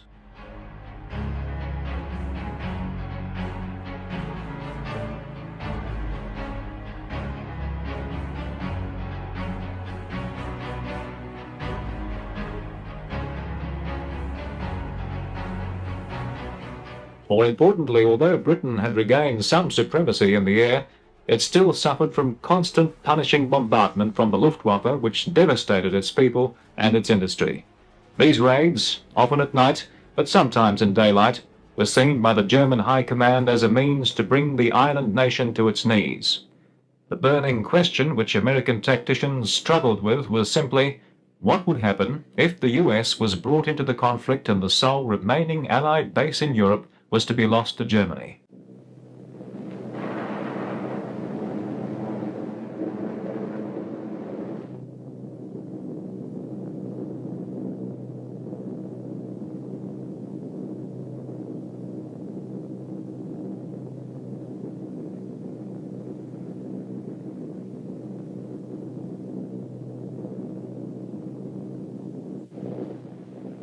One possibility American strategists considered was the development of an aircraft with such phenomenal range that it would actually be able to start from bases on the American East Coast, fly the entire span of the Atlantic to deliver its payload, and then return to continental America without any form of refueling or fighter protection. The American aviation industry had produced long-range bombers in the past. The first of these was an early Boeing project, the XB-15. This aircraft was to have a wingspan of almost 150 feet, but needed all of the power of its four 1,000 horsepower engines to lift its 35 tons of bulk into the air. The second experimental long-range bomber was developed by the Douglas Company. The information gained from the XB-15 and 19 projects, knowledge of the inadequacies of the aircraft inventory in the early 1940s, and the looming prospect of having to wage a European war from American shores, the American Defense Department contemplated the problems of producing an extra long-range heavy bomber to do the round trip across the Atlantic. To do this, it called upon designs from Northrop and Consolidated. The Northrop design was nothing if not unique. The concept worked on the premise that if an aircraft could be produced without the drag effect of the fuselage and tailplane, considerable range would be achieved.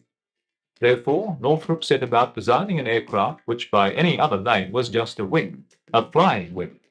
And on the 25th of October 1941, an order was placed for two XB-35 experimental bombers.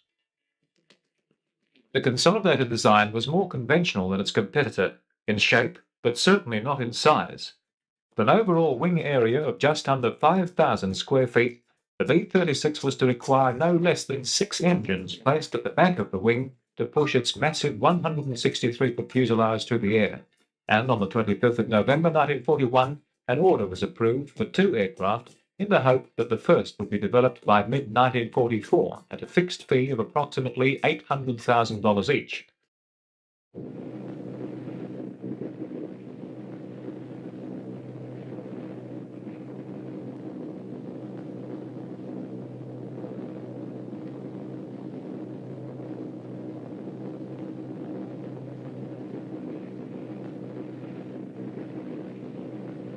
As it happened, the much-needed bomber bases in Britain were never denied to the Army Air Force, and as a result, the standard B-17 and B-24 heavy bombers were able to attack Axis targets from 1942 onwards.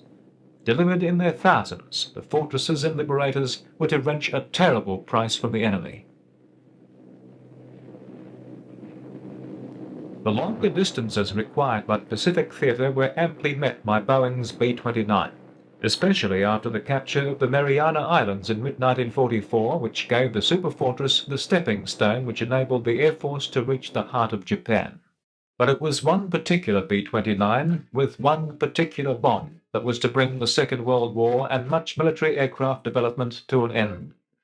2 exceptions to this were experimental long-range bombers ordered only weeks before American involvement in the conflict, but never given sufficient priority until the war's end, and need to deliver a new weapon, never perceived in a tactician's wildest dreams 4 years earlier.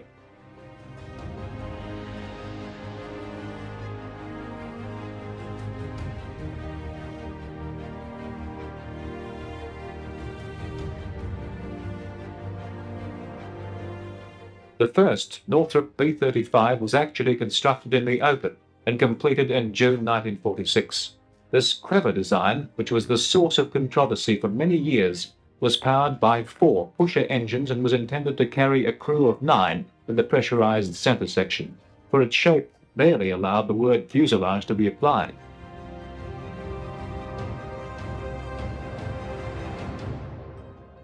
However, the radical new shape, which relied upon flaperons on the end of each wing in lieu of a conventional tailplane, was never to completely overcome stability shortcomings. But the flying wing must surely go down in history as one of the most brilliant aviation concepts ever conceived.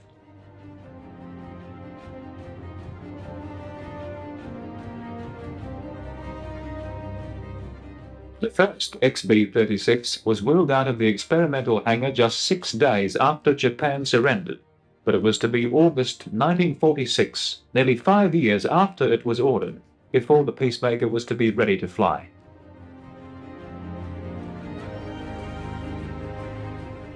The prototype's single main wheels were 100 inches in diameter and the largest ever made for an aircraft, but this was to prove a major weakness. The 6 pusher-type engines were to have their air intakes on the forward section of the wings. However, this advanced concept for the time was also to provide initial difficulties in cooling the engines and would require later modification. On August the 8th, 1946, the first XB-36 under the command of Captain Beryl A. Erickson rolled down the Fort Worth runway with a total crew of 9 and 8,000 gallons of fuel. At exactly 10 minutes past 1 in the morning, he lifted Convair's giant aerial masterpiece into the air for the first time. It was the biggest plane ever to fly, even in Texas.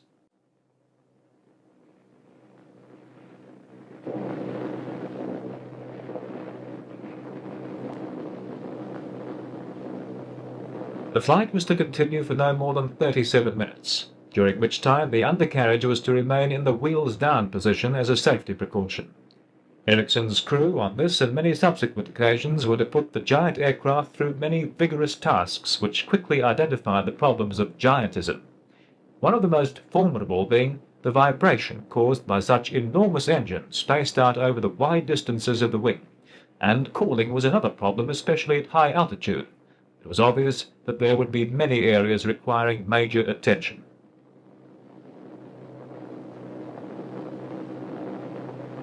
But perhaps the most fundamental was the simple concept of the massive wheel arrangement which limited Convair's bomber to runways at least 22 inches thick, and as there were only 3 of these available anywhere in America, clearly an answer needed to be found, and found quickly.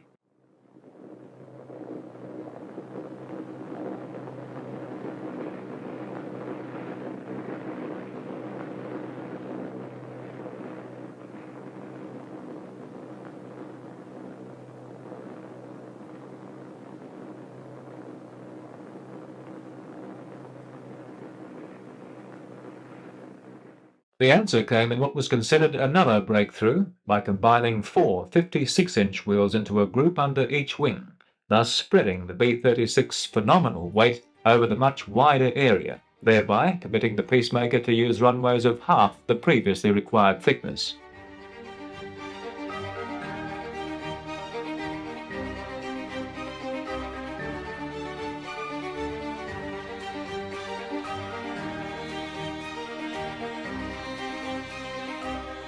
Very early in the B-36 concept, Convair could see the potential of utilizing its enormous wings and tailplane for the transport version of the Peacemaker's commercial cousin, the XC-99, which was ready for its maiden flight in November 1947. Still larger again than its bomber counterpart, the 99 was assembled at Convair's San Diego operation, but with wings and other common parts shipped across the nation from Fort Worth.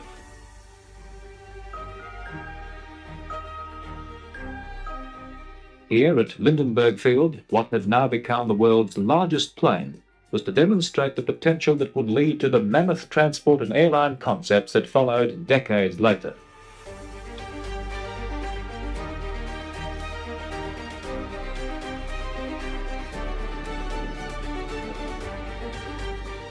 The 99 was to attract considerable attention by Pan Am, who seriously considered a civil version for the west coast of Hawaii run, and actually took out options on 3 such aircraft, but as predicted, The early post-war airline boom was not to transpire for many years.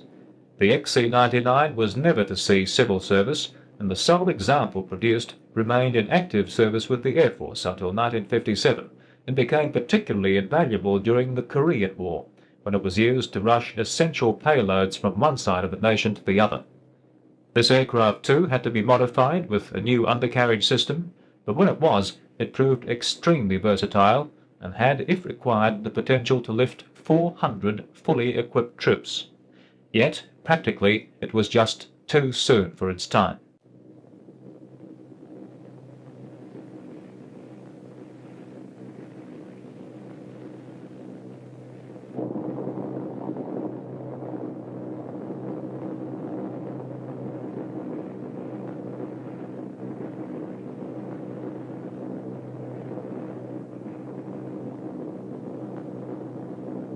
However, Convair's main interest had always been with the extra long-range bomber concept, and it continued to develop and refine the B-36 throughout the late 40s, emphasizing that this weapon alone provided the ultra-long range to strike virtually any target in the world and return to its base in America. Long range would require many hours of physical endurance for the crew, and therefore inside the 36's massive fuselage, adequate provision was made for sleeping quarters and a galley complete with a 2-burner stove. Ample provisions were always provided. However, the center pressurized section which held these amenities was actually no less than 80 feet from the forward control area, which was only accessible via a narrow tunnel spanning the distance. Heated food was packed in specially designed containers for conveying between the vast distances of the two pressurized sections. The tunnel also served as the only means to convey personnel from one crew section to another, and because of the distances involved, a small trolley was provided to enable each member to propel himself more effectively. Problems generated by the size of the 36 also required other unique procedures never previously required by other aircraft. Immediately after takeoff and before the plane was pressurized, a crew member was given the responsibility of examining certain vulnerable areas within the massive interior structure which formed the fuselage of the 36. Only then would the plane be allowed to climb to higher altitudes and continue with its mission.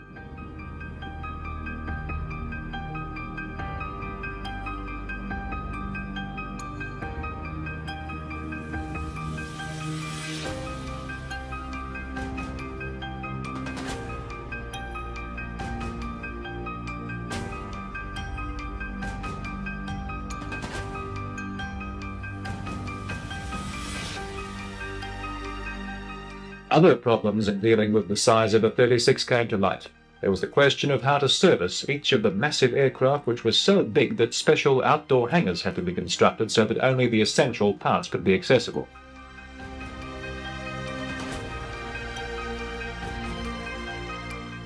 And although the problems of engine vibration and cooling had been successfully resolved, there is no doubt that there were grave concerns with the viability of the B-36 in competition with other alternatives.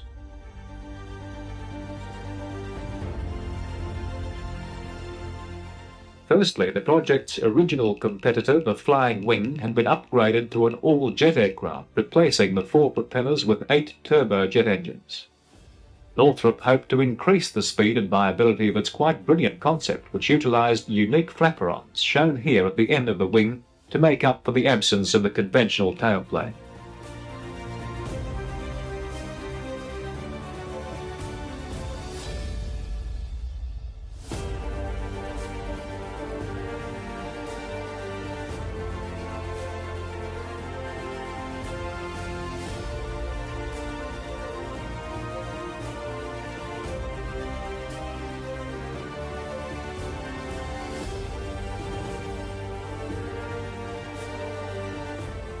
Another and more conventional competitor of the 36 also came from the past. This was the Boeing B-50. The aircraft was really just a standard Superfortress of Second World War vintage, but with more powerful engines and extended range from the underwing mounted fuel tanks. This range was enhanced yet again by Boeing's successful development of aerial in-flight refueling. Thus the Air Force had available to it a proven airplane combination which could fly the same range as the 36, but without having to address the problems of giantism. By the late 40s, due to these innovations, the future of the B-36 looked very bleak indeed. Its salvation came from two major developments. The first one, poetically enough, was also provided by Consolidated's long-term competitor Boeing. For Boeing developed the successful medium-range bomber entirely powered by jets, but utilizing captured German technology which showed the benefits of a swept back wing. Boeing's B-47 was to have the wing that was not only swept, but was so flexible that it could move within an arc of 17 feet. However, so that the wing could remain thin, the 6 engines had to be mounted in pods suspended from below. The outer pods contained 1 engine apiece, but the inboard pods contained 2 engines which were suspended several feet below the wing surface, and it was with this equipment that the engineers from both companies worked together to attach to the far outside wing of Boeing's Giant.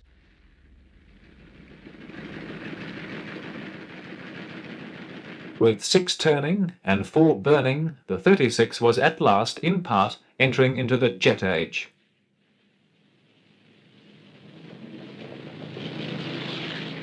The other event, which was to secure the future of the 36, took place on June the 24th, 1948, when the Soviets closed the gate on Berlin, signaling in one step the beginning of the Cold War.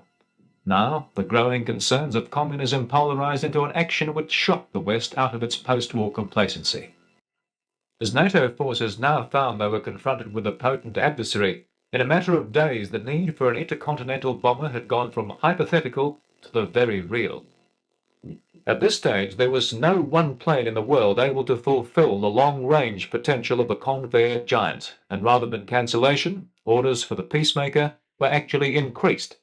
As concern continued, the importance of America's Strategic Air Command, which was responsible for long-range bombing, increased considerably, and it was ultimately placed under the direct command of General Curtis LeMay. LeMay had an impeccable Second World War record. It started with his early involvement in the European bombardment with the Army Air Force, continued to when he took command of the Pacific operations and the B-29 bombardment of Japan. Considered one of the great strategists in American wartime experience, he also supervised the Berlin airlift and was now seen as the most qualified person to bring the Strategic Air Command, including its fast-growing fleet of 36s, to the highest possible state of readiness. Under LeMay's iron leadership of SAC, the American public took comfort in the fact that, although they now no longer had a monopoly on atomic weaponry, that at least they had what was probably the best platform for delivery, the B-36. So concerned was the military about protecting its intercontinental bomber that security was stepped up to effectively a wartime footing, and personnel in SAC control rooms were required to carry firearms, even though they were in fact hundreds of miles inside American borders. The concern to protect America's big stick even required mechanics servicing the engines to carry firearms whilst they worked.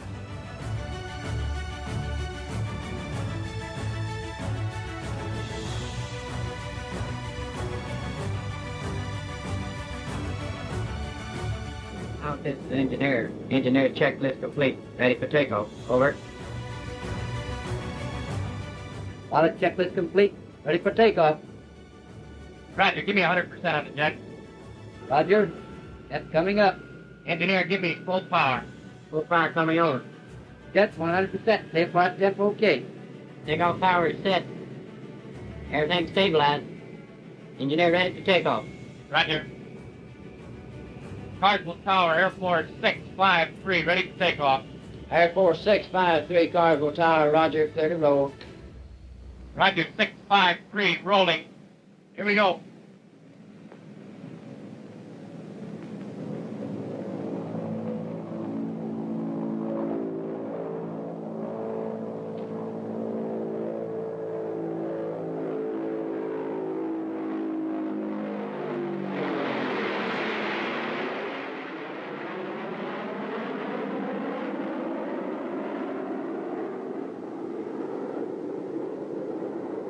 Engineer, give me climb power. Roger. Climb power coming on. Give me 96% on the jet. Roger, 96% on the jet. Usually flying as single aircraft rather than in formation, SACs peacemakers would practice bombing raids over vast distances and at next to no notice. The 36s utilized a K-1 bombing navigation system for precision accuracy. The K-1 system contained no less than 365 vacuum tubes and enabled the 36 to bomb at high speed in any weather. Pilot, go ahead. Pilot will be over the 5 point and 20 minutes. The target was usually a radio signal from special trucks built to gauge the accuracy of SAC's aircraft. Although the fact that B-36s were to cost over $5 million apiece, they, together with the K-1 system and LeMay's insistence upon constant training, provided a combination which was anything if not accurate. Pilot, this is radar. We're over the IP. Pick up a heading of 197. Ground Airport 653. Over the IP. Altitude 35,000. On an inbound heading of 197 degrees.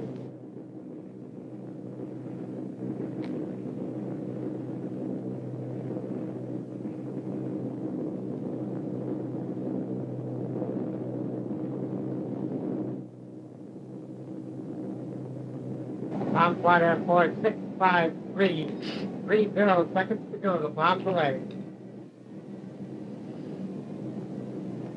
5 seconds to go, bomb plot. No switch coming on. The pencil in the plotter's hand represents the plane moving over the graph scale towards the target. Bombs away.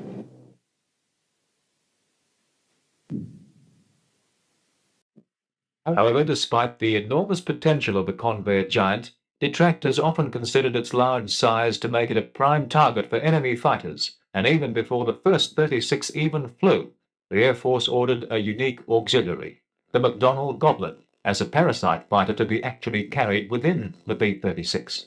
This incredible design consisted of the barest essentials and had fold-dart wings which would enable the aircraft to be totally concealed within the 36's bomb bay. Never actually used with the Peacemaker, its flight controls were conducted from a B-29 mothership, and flight trials commenced in 1948. In August, with test pilot Ed Scorch secured in the cockpit, the Goblin was launched by a trapeze mechanism from the B-29, and the pilot successfully flew what must be one of America's most remarkable fighters. However, when Scorch came to reconnect the Goblin hooked to the trapeze, turbulence lifted the little fighter, and the mother plane mechanism broke the canopy and wrenched the oxygen mask away from the pilot. But Scorch was just able to regain control and crash land this tiny fighter.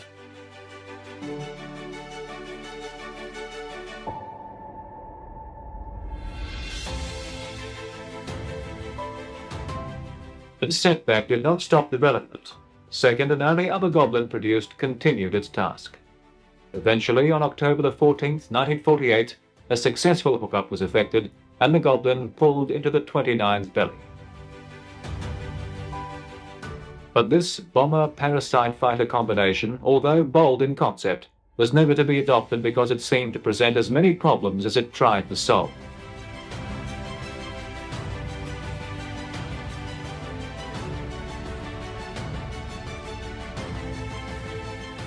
However, a later parasite project involving the B-36 was the Phycon fighter conveyor concept. This program began in 1952 and involved mating up a Republic F-84 directly underneath a modified Peacemaker. There was no intention of fully consuming the F-84 within the mothercraft.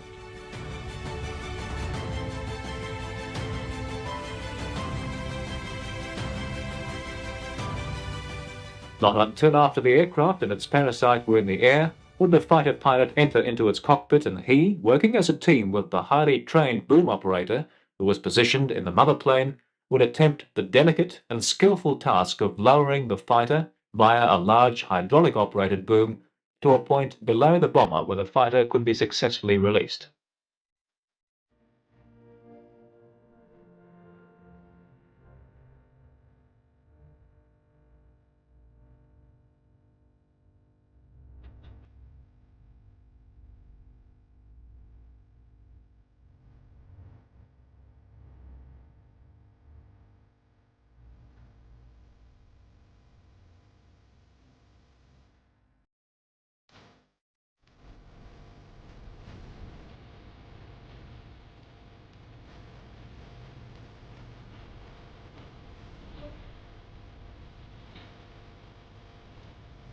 This task actually proved very successful, and the process of recoupling, although requiring great skill, was perfected to a fine art.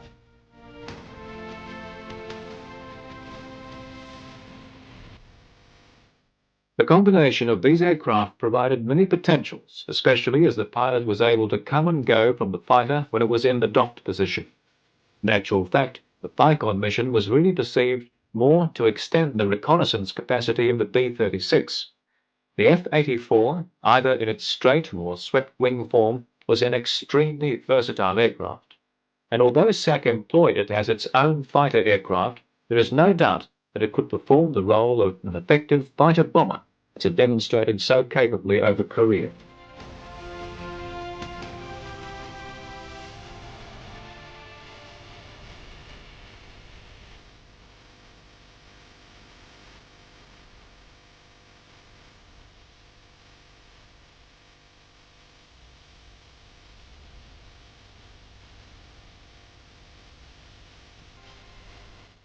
That SAC could now carry such versatile aircraft thousands of miles to the very edge of enemy territory, and small compact nuclear weapons were under development at the same time, it seems probable that SAC could have used its Thicon combination in the bomber role.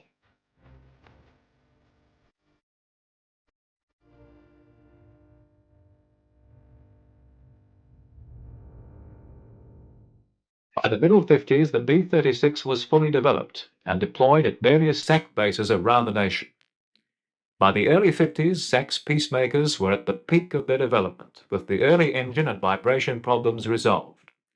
With the support of jet power and modifications such as a new quick-action bomb bay door, the B-36 personified the ultimate intercontinental atomic bomber of the era.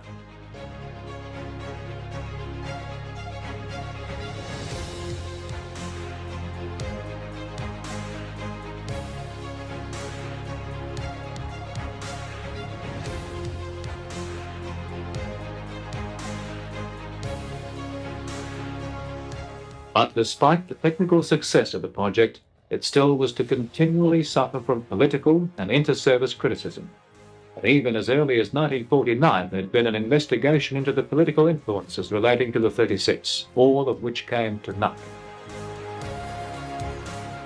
But the Navy's resentment of the Peacemaker was stronger and probably more founded.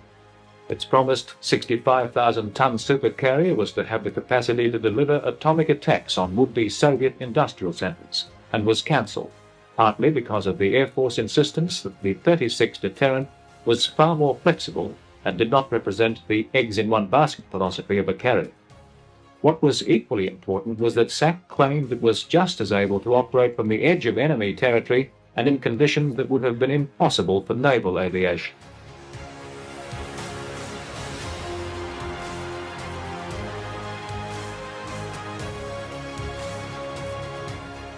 To demonstrate their point, B-36s were to regularly fly from their home bases in central USA to the very edge of Soviet territory. Highly trained crews of pilots, navigators, radio operators, engineers, and gunners would prepare for long hours of flight, often at very high altitudes, over thousands of miles to the frozen wastelands of Alaska.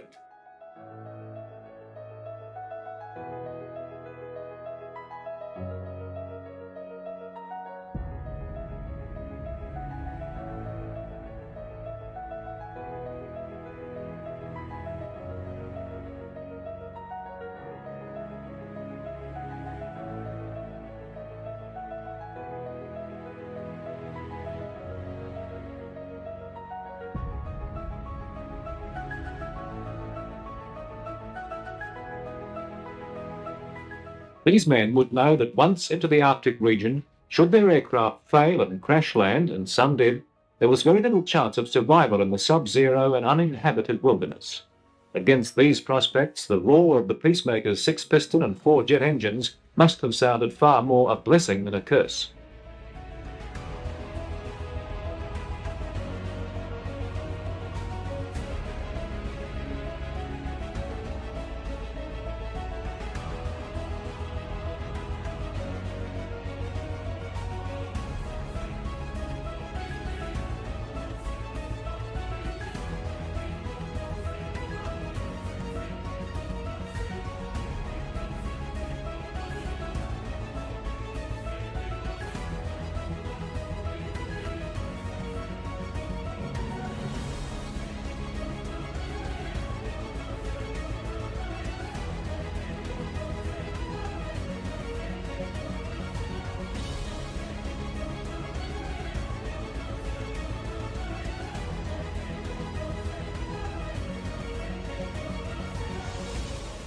The Navy's criticism of the Peacemaker still continued.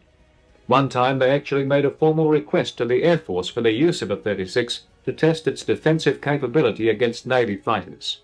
Outwardly it displayed very little defensive armament, but covered under sliding panels, the Peacemaker concealed 6 remotely controlled turrets, each with 2 20mm cannons. These turrets could be hydraulically raised as required, and when used in conjunction with the forward nose turret and radar-controlled rear turret, combined to offer no less than 16 cannons, covering every approach for a range of over half a mile, making the Peacemaker the most heavily defended aircraft in aviation history.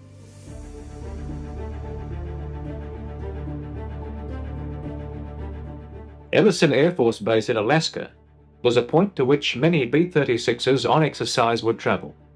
Here, Peacemaker's captains would land their massive aircraft, never knowing beforehand just what weather conditions would prevail as they made their approach. For some, the function would be little different than that at Offutt, thousands of miles away. But with the weather constantly changing, for others following close behind, visibility would be close to zero, testing the pilot's skill and resolve to the limit.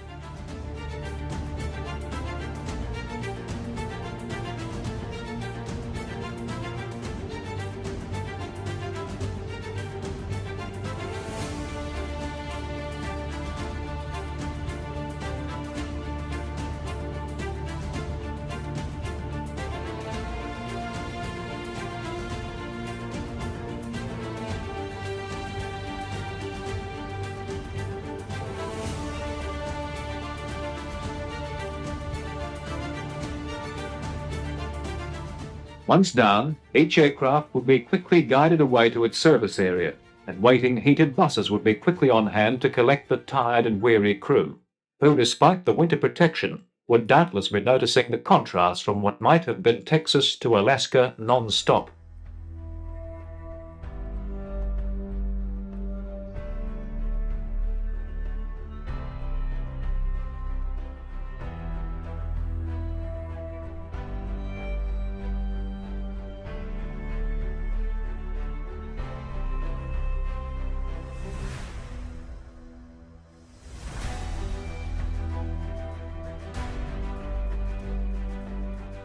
So cold was the region that if aircraft had been standing for anything more than a short time, the engine would require supplementary heating, mainly through the giant air intakes, to ensure the equipment was not frozen solid.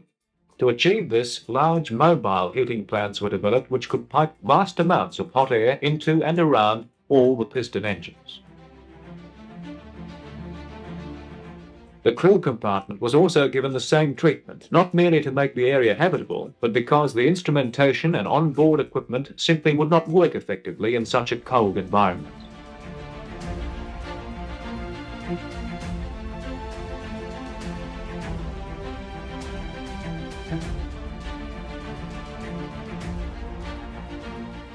Refueled and ready to go, 36s would again brave the cold Arctic sky on the way back south, leaving the area to its natural inhabitants. But the real purpose of these exercises was to demonstrate that from Alaskan bases it would be just as easy to turn northwest to Soviet territory and deliver the devastating cargo around which the 36 was developed.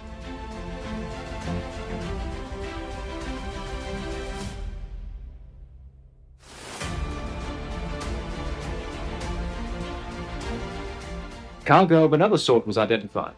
Convair, which designed the 36, won the contract for the Air Force's first supersonic bomber, the B-58 Hustler, which was the culmination of Convair's long involvement with the Delta design. It was found that moving from base to base an as yet unflown bomber was not an easy task, until it was temporarily mounted under a standard 36 with its 2 inboard props removed to protect the Hustler wingtips.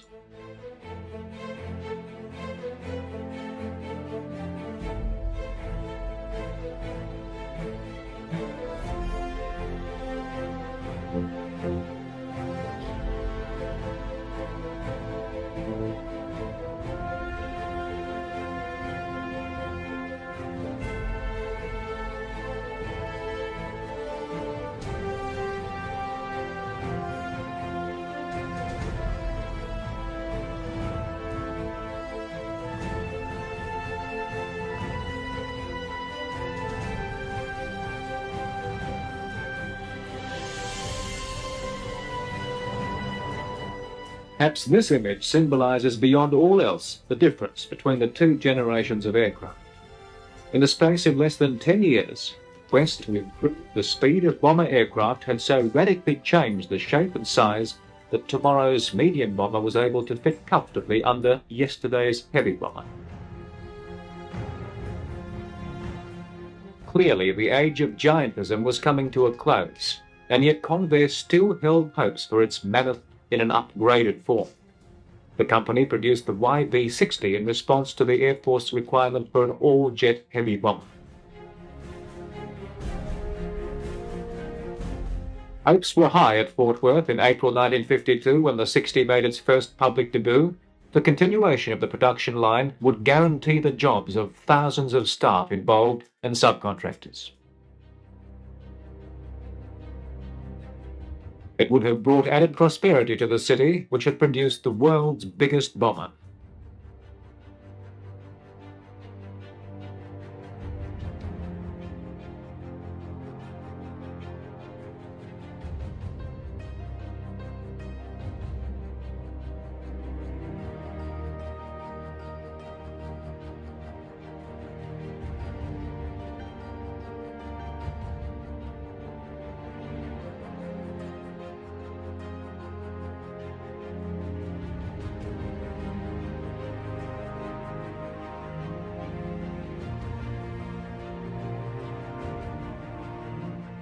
The YB-60 was virtually a B-36 with new, fully swept wings and tailplane.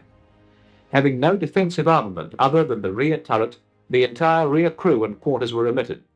Added power and less weight brought the YB-60 to a top speed of just over 500 miles per hour, and its production was achieved in rapid time, as 70% of its components were standard to the 36.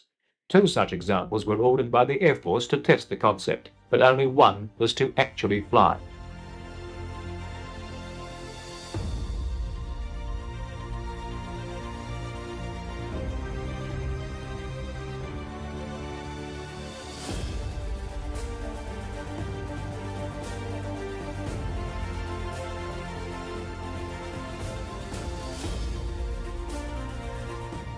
The apparent enthusiasm of the test crew was not shared by the Air Force.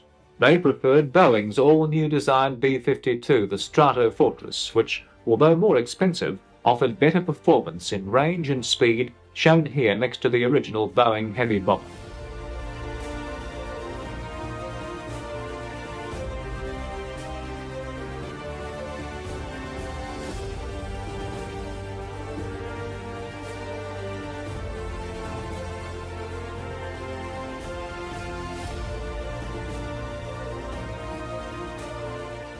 On August 14, 1954, at a ceremony at Convair's production line in Fort Worth, the last B-36 was handed over to the Air Force. Final delivery from the Peacemaker plant must have been a bittersweet affair for the Fort Worth people, because although Convair was to continue to use the plant for many successful projects, it was from this base that they had produced what was for many years the biggest plane ever to fly, and a plane that many would say, because of its sheer size, won a war without having to fight.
He was supposed to be a doctor, but fell in love with flight as a young boy and never gave up his dream of flying. He proved himself in the war over Europe and demonstrated in a series of bold missions that he could not only fly, but lead. He played an instrumental role in the development and deployment of the B-29 Flying Fortress, and every pilot who flew that plane flew it the way he taught them. And when the Manhattan Project bore its terrible fruit, the job of ending World War II fell to him.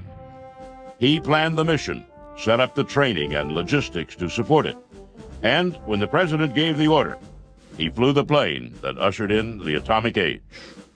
To think of Paul Tibbets as just the commander of the aircraft that dropped the first atomic weapon is to do the man a little bit of a disservice. It was truly a defining moment in the world history.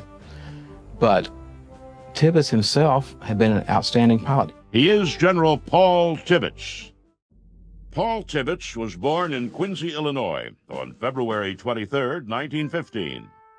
His father, a strict disciplinarian, served in World War I and never recovered from the death and destruction he witnessed there. After the war, he moved his family to Florida and got a job as far away from the military as he could, selling candy for the Curtis Candy Company. When we got old enough to know what I was talking about, why, my father told me I was going to become a doctor. Having learned earlier not to disagree with him as openly, I believed him. I believed him until I got my first airplane ride at the age of about 12. Tibbets' first flight was over the Hialeah racetrack in Miami. He flew in a biplane and helped the pilot throw candy bars down on the crowd as promotion. His father, down on the ground, disapproved of his son's obvious love of flight. I knew that I was going to have to be a pilot. I didn't tell my dad, because didn't have nerve enough at age 12 to say anything. Tibbets' family sent him to Western Military Academy in Alton, Illinois, where he played football with future fighter ace Butch O'Hare. Tibbets went on to the University of Florida.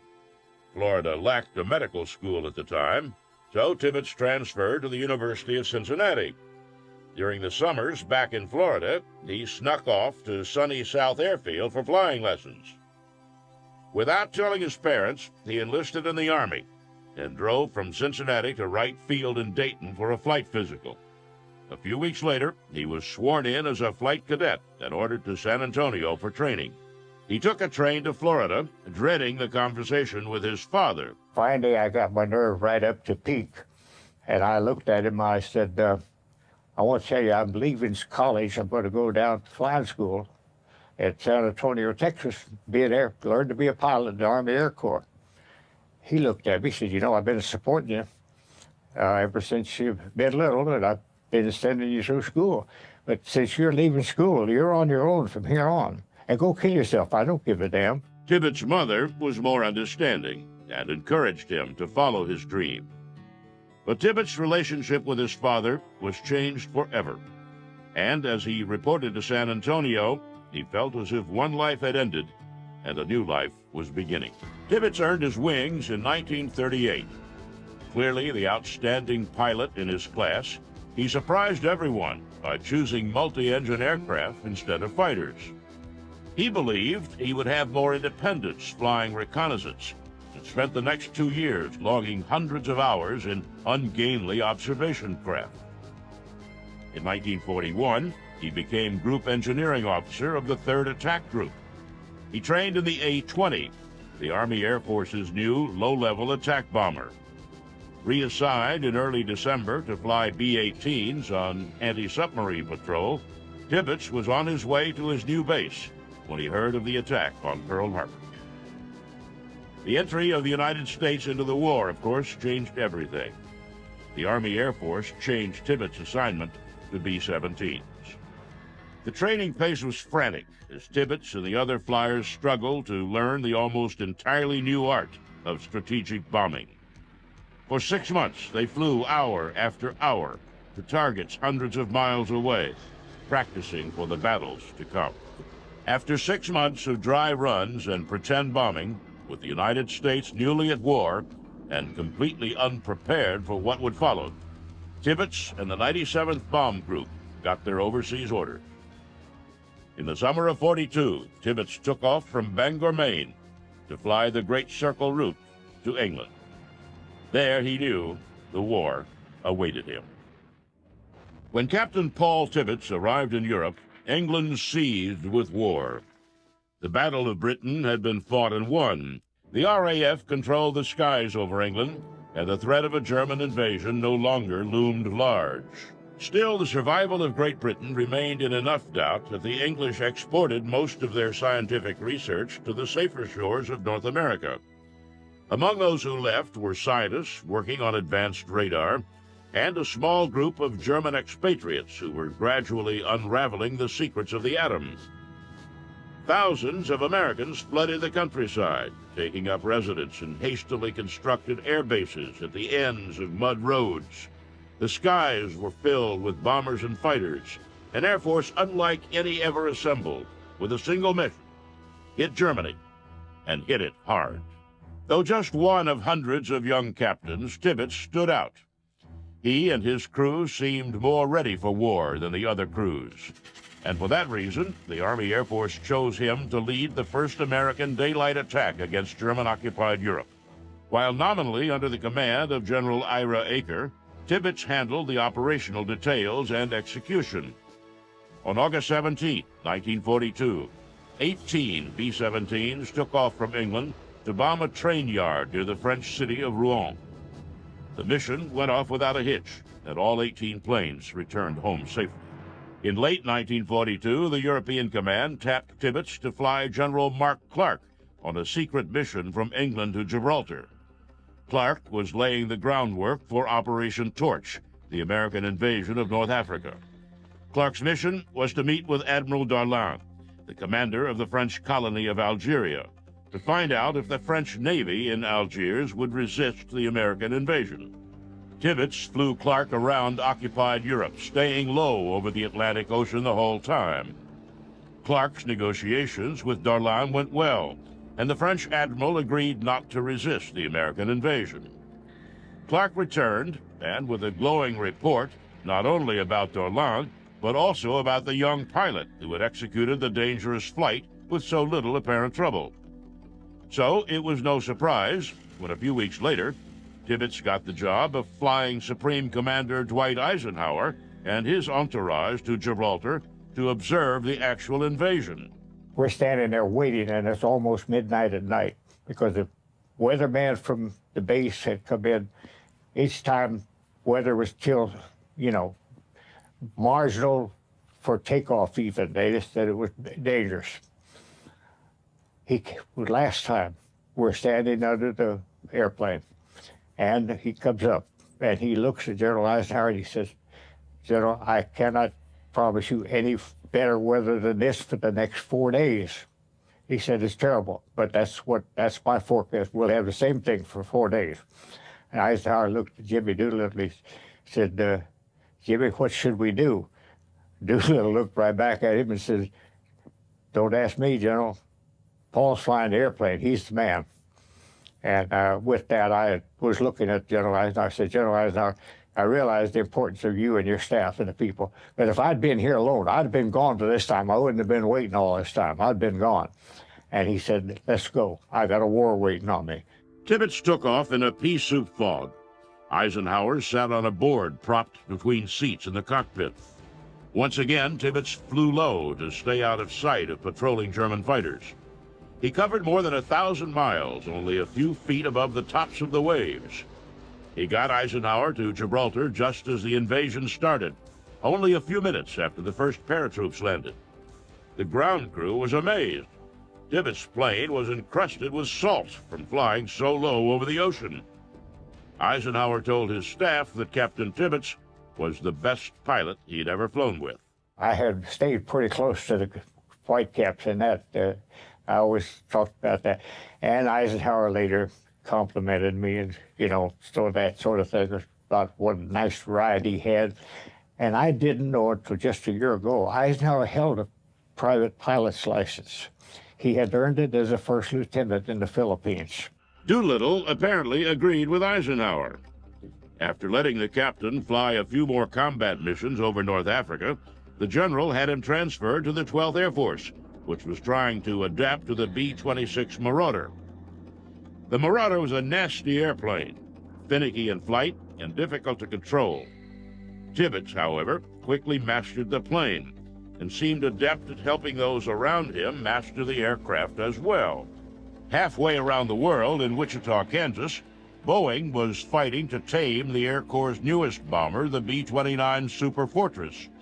A huge plane capable of carrying a massive bomb load, the B-29 was a strategic planner's dream that had turned into a pilot's nightmare. Since rolling off the assembly line, the B-29 had killed the only crew that knew how to fly it. The Army Air Force needed a pilot who could come in, get a handle on the plane, and in effect save what was at that time the most expensive weapon system in history. In July 1943, Tibbets reported to Boeing in Wichita. A line of B-29s sat parked on a taxiway.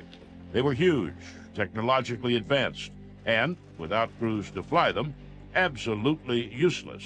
Tibbets looked around, shook a few hands, and asked an engineer if he knew how to start the plane's engines. When the engineer said he could, Tibbets grabbed a pilot who was walking by and told him they were going flying. He said, I've never been in one. I don't know how to fly it. I said, don't make a difference. I haven't been in one either, but we're going to fly this airplane.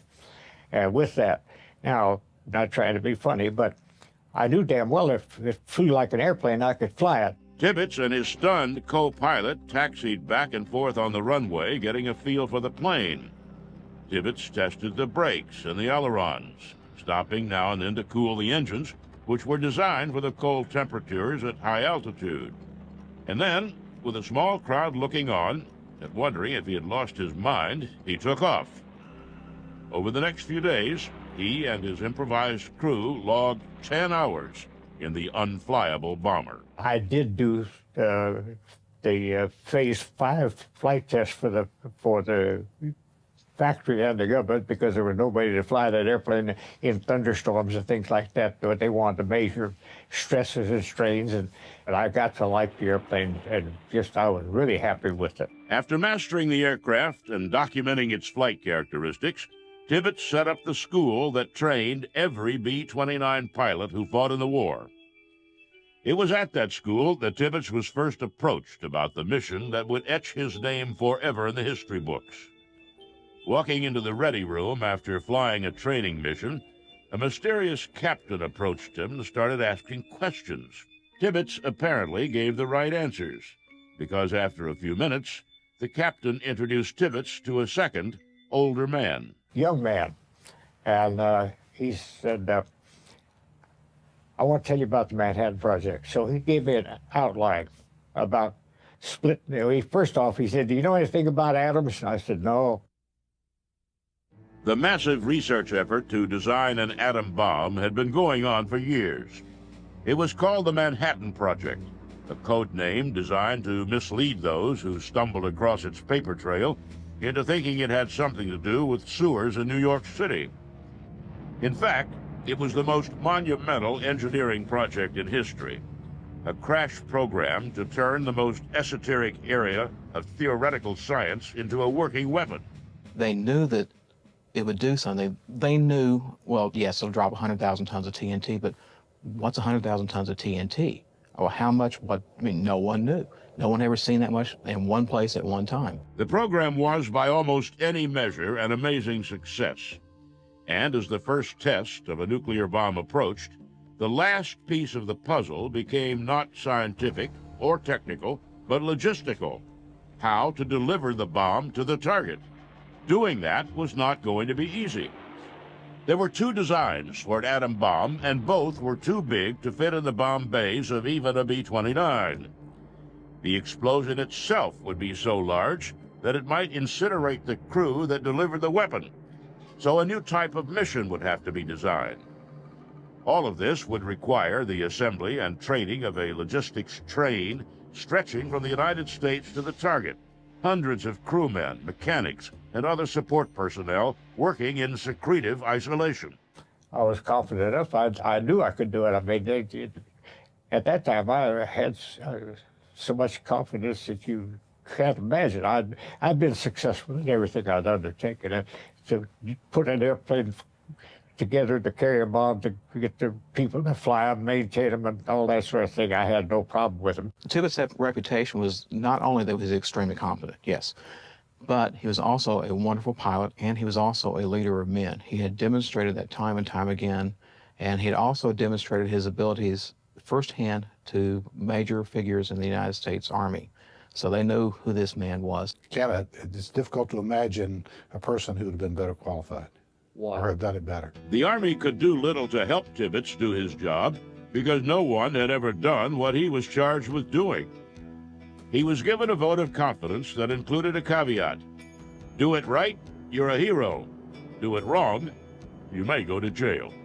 Armed only with his own knowledge and a code word, silver plate, that would get him whatever he wanted without question, Tibbets went to work setting up what became the 509th Composite Group. And General Ed had told me when I left his office, he said, you go by Wendover, Utah, and take a look at it. If you like that place, you can have it. He said, if you don't like that, go to South, forgotten where field is, South Dakota.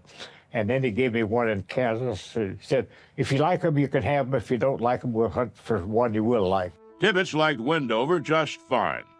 Located on the Utah-Nevada border, it was only a few hours from the Los Alamos nuclear test site, so Tibbets' crew could support the ballistics testing of the prototype bombs. It existed in self-sufficient isolation. No one would go off base for a drink and give away any secrets.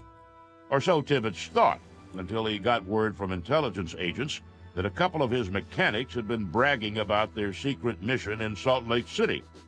Tibbets hauled them into his office. You know, you're talking, you're breaking security in wartime. I said, I've got to debate whether I ought to put you in front of a court-martial and have you shot, or whether what I would do. Go back to the barracks and stay there.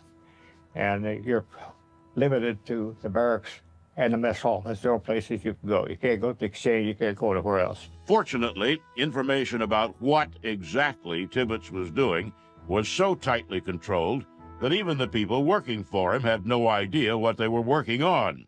You had to have a green airplane, a green pass to get on an airplane. You had to have an orange pass to get into the area of the ordnance people. Just to be in the camp that we had, you had to have a white pass.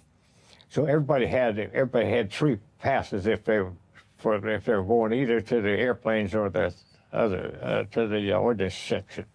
Well, those were very few and far between, obviously. The 509th formed officially in December 1944 and quickly grew to more than 200 officers and 1,500 men, almost all of them completely mystified about their location, their mission, and the heavy security that surrounded them.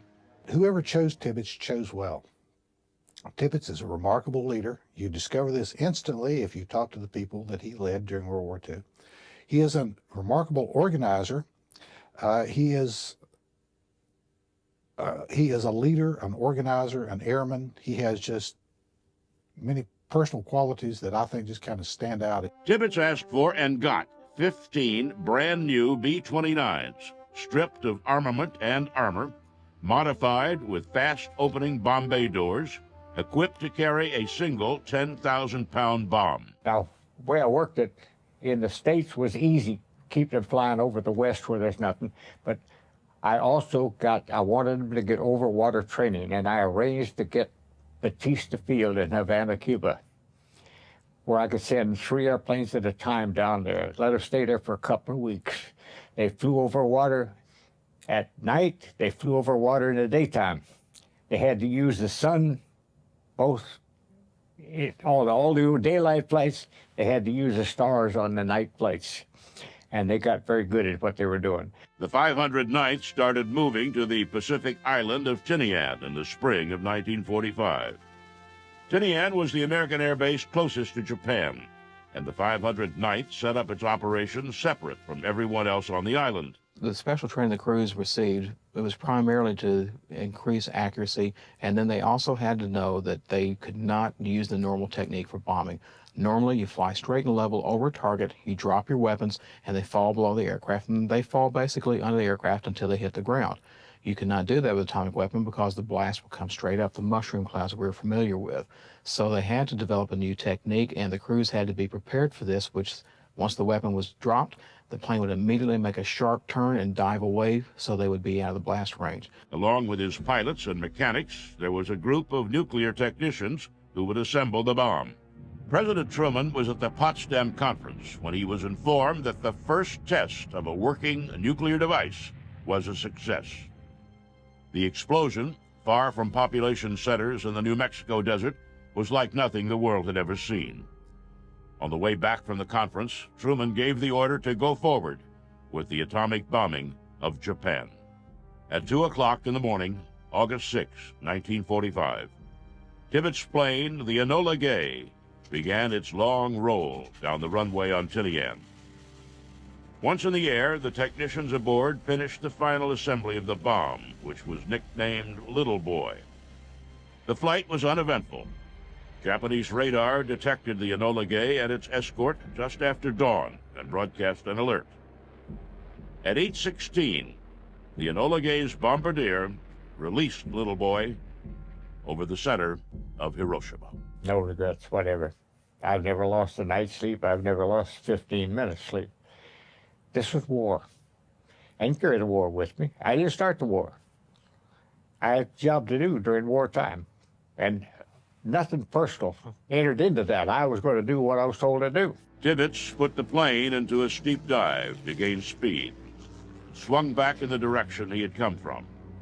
He pressed the throttles forward, and when the protective goggles he had been instructed to wear kept him from seeing his instruments, he took them off. He needed 8 miles between him and the explosion for his crew to survive the shockwave. They made it, barely, and when they got back to Tinian, they were greeted as heroes. 8 days later, the war was over. The flight over Hiroshima was Colonel Paul Tibbets' last combat mission.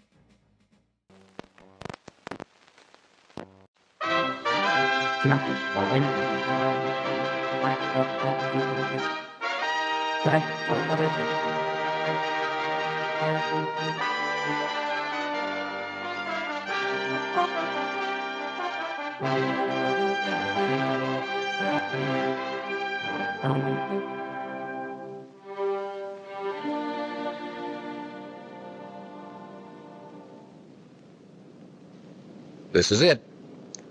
This is the B-29, the plane you've been waiting for. And it was worth waiting for.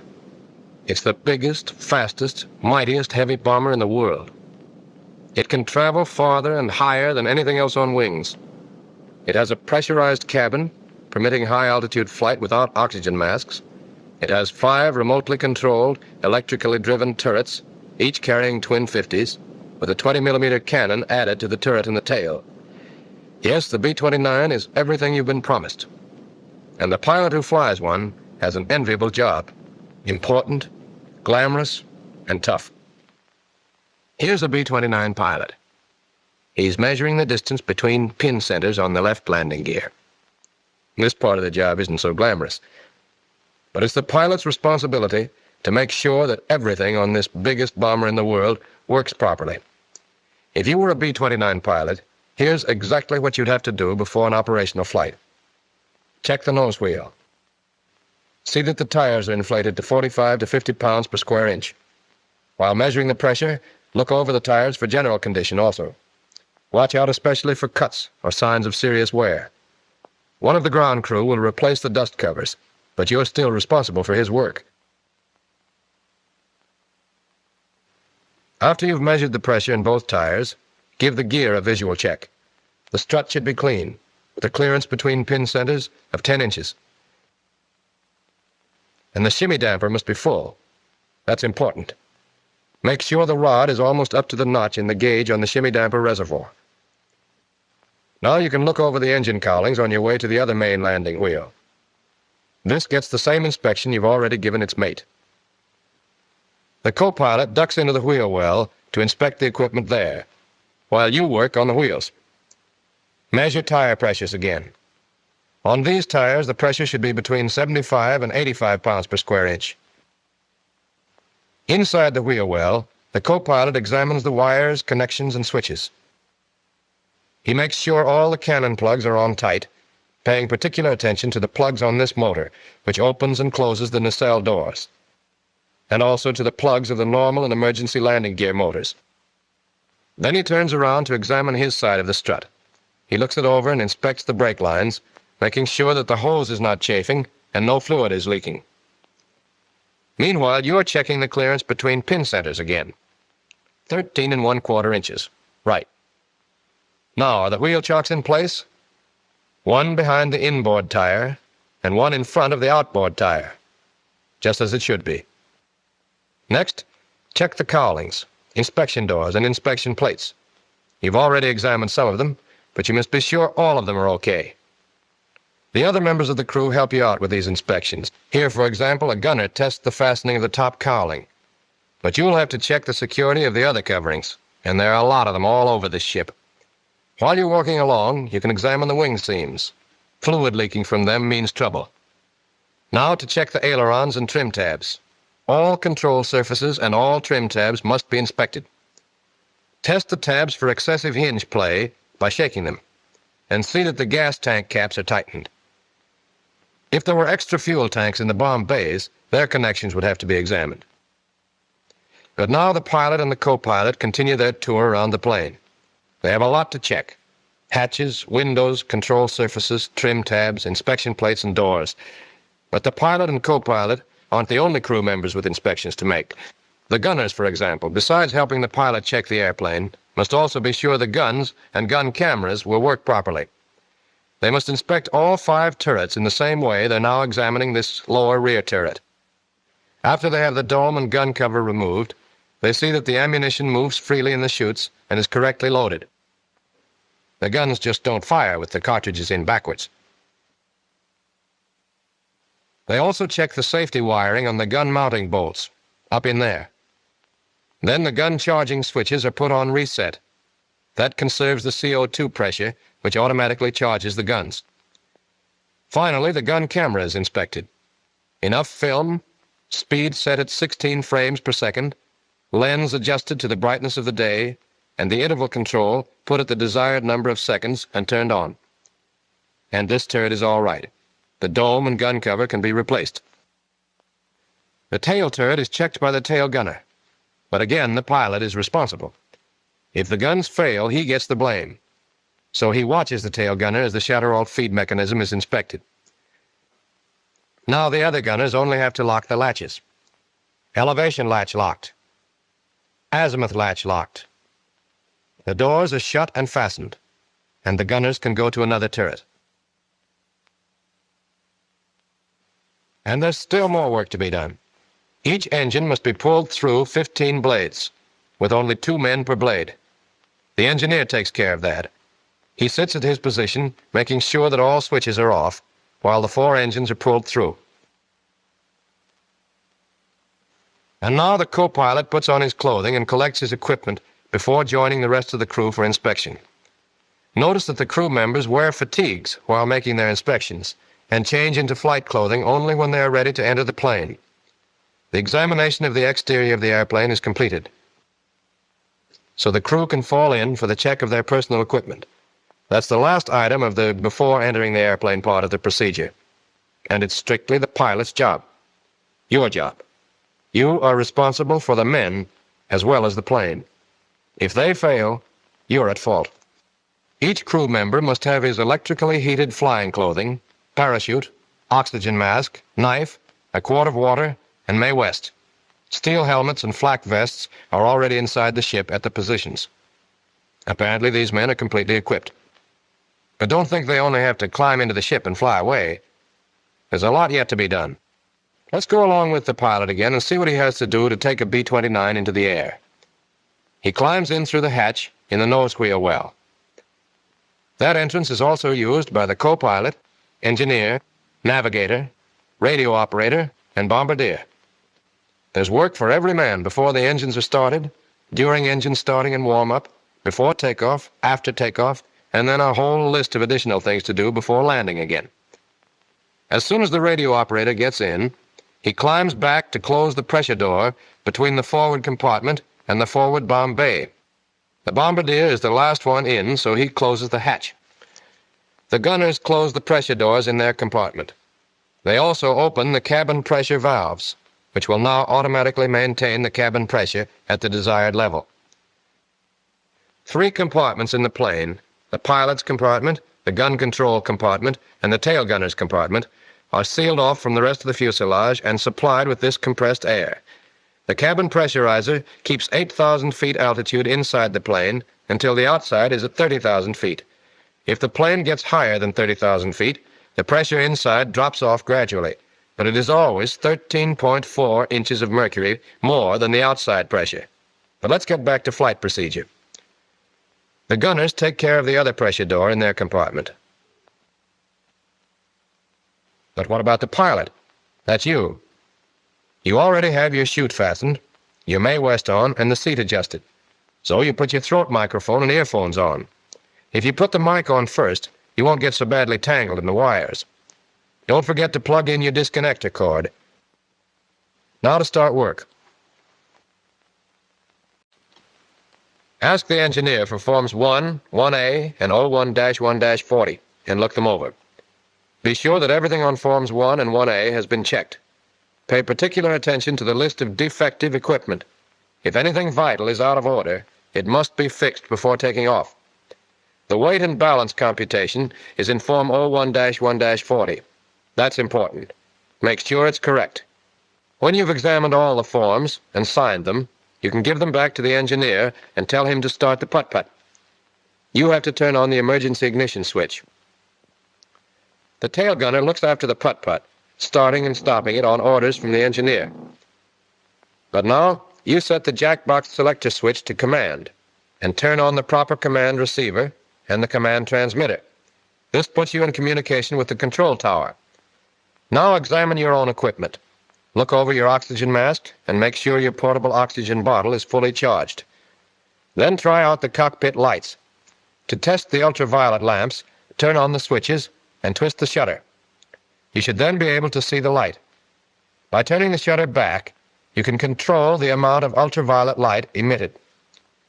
Next, try out the alarm bell. The gun commander will tell you if it's working. Then depress the brake pedals and pull out the parking brake knob to set the brakes. Look over to the control stand and make sure that the emergency releases and switches are correctly set. Power transfer switch, emergency landing gear release, emergency bomb release, emergency cabin air pressure release, and pilot's over control. Now unlock the control surfaces and throttles by moving the locking lever on the aisle stand full forward. Then release the throttle brake and test all 4 throttles through their entire range. Take it easy, move them slowly and gently. All controls on the B-29 should be handled in this careful manner in order to prevent damage to the mechanism. There's no need to push hard. And the co-pilot doesn't just sit and read the checklist. He must test the action of the control surfaces, moving each surface, elevators, ailerons, and rudder, through the complete range. The gun commander looks from his blister, observing the response of the surfaces, and reports to the co-pilot. A similar test is made on the trim tabs. The co-pilot turns the 3 control wheels as far as they will go in each direction. That big wheel on the side of his control stand operates the elevator tabs. The aileron and rudder wheels are on top of the control stand behind the throttles. The way the trim tabs follow the setting of the control wheels is also observed by the gun commander, who tells the co-pilot over the interphone how the tabs move. The co-pilot turns the tabs back to neutral after testing them. And now to try out the wing flaps. But first he calls the side gunners on the interphone to make sure none of the service crew will be in the way of the descending flaps. When the gunners report that it's safe to go ahead, the co-pilot presses the flap switch to the down position and holds it there until the flaps have been lowered 15 degrees. 15 degrees is enough to tell if they're working all right. The co-pilot can't see the flaps, of course, so he watches the wing flap position indicator. But the gunners can check visually. They tell the co-pilot if the flaps come down all right. So now he can bring them back up. The gunners, again, will tell him when they're up. Don't start thinking the gunners have nothing to do but watch control surfaces and flaps. They have their own checklists to follow. The right side gunner, for example, is looking over his supply of spare lamps and fuses. Yep, that's okay. But now you, the pilot, are almost ready to start the engines. See that the automatic pilot master switch is off. Check over the 4 sets of control surface adjustment knobs, making sure all their pointers are up. Then set the manifold pressure selector to the 0 position. And depress all 4 propeller RPM switches to the increased position and hold them there until the lights on the co-pilot's instrument panel flash. Now you're all ready to start the engines, and the rest of the crew should be too. They check in with the co-pilot, reporting in this sequence. Bombardier, who sits directly ahead of the pilot and co-pilot. Navigator, who is some distance behind the pilot, facing forward. Flight engineer, who is directly behind the co-pilot, facing aft. Radio operator, who sits across from the navigator and faces the right wall. Gun commander, who is in the top of the fuselage amidships and can face in any direction. Left gunner, who faces aft. Right gunner, who also faces aft. And the tail gunner, who stays close to the putt-putt during takeoff and landing. His combat position, of course, is in the tail. Everybody set now. Warn the service crew outside you're going to start the engines, and tell the engineer to start number 1. And number 1 engine spins twice. And now he turns the fuel boost pump on, closes all the throttles except number 1, sets the fire extinguisher to number 1 engine, presses the starter switch to energize, and then flips it to start, and finally turns the magneto switch to both.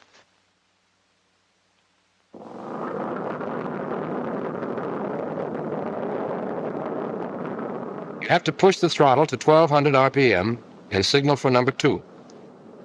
The same procedure is repeated until all 4 engines are running. Now that the engines are going, vacuum pressure is available to operate your gyro flight instruments. So the gyro compass and the flight indicator can be uncaged and set. The co-pilot will be doing the same with his gyro instruments. Next, see if the other vacuum pump is working all right. Have the engineer switch to the pump on the number 2 engine. The vacuum may drop some, but it should go back to about 4 inches. Now you can call the control tower on the command radio. It's already on. This is about the right time to get your taxiing instructions, since you'll soon be ready to move out to the runway. At the same time, ask for the field barometric pressure so you can adjust the altimeter. It must be set carefully to the correct pressure, in this case, 29.84 inches. Obviously, an accurate altimeter is a vital necessity, especially if you may have to fly on instruments. Next, you want the bombardier. You know he sits back with the navigator and the radio operator until the ship is in the air. But right now he has to come forward to make the final checks on the bomb sight. He's already completed the regular pre-flight inspection of his equipment. All he must do now is see that the bomb sight is entirely ready for takeoff. The directional clutch should be disengaged and the secondary clutch engaged by turning it clockwise. Then the drum wheel must be turned counterclockwise as far as it will go. That does it. He's all set to take off. And now you're ready to close the bomb bay doors. Ask the ground crew outside if there are any obstructions underneath the plane. Everything's clear, so you can order the bombardier to close the bomb bay doors. He throws the door switch, while you look back through the pressure door to watch them shut.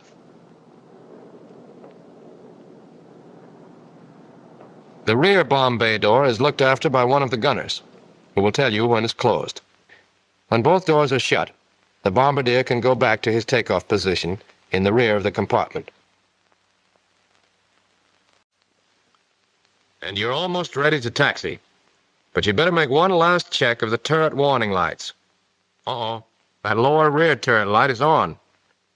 Call one of the side gunners and have him take care of it. Perhaps the turret wasn't stowed. Forget about it, gunner? Well, it's easy to fix. Get control of the turret, press the action switch, and stow it. That does it. There, that turret warning light is off now. And everybody's set. Switch your jack box back to command and signal the ground crew outside to remove the wheel chocks and get a safe distance away from the airplane. The co-pilot warns the crew to stand by to taxi.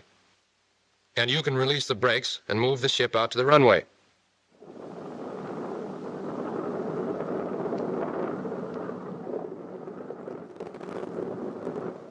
While taxiing, or whenever the plane is moving, All crew members watch from the windows and keep the pilot informed of obstructions. The gunners can provide the most help since the blisters give them a wide view. This is a big airplane. It's mighty easy to hit a fuel truck or another ship and clip off part of the wing or stabilizer, and that doesn't help the flying characteristics a bit. Notice the flaps are kept in the up position.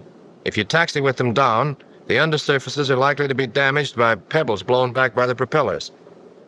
After you've stopped at the edge of the runway, put in your call to the control tower for permission to taxi on the runway. When the tower has given the clearance, move on the runway. Steer with the outboard engines, not the brakes. Excessive use of the brakes on a plane as heavy as this one will wear them out quickly.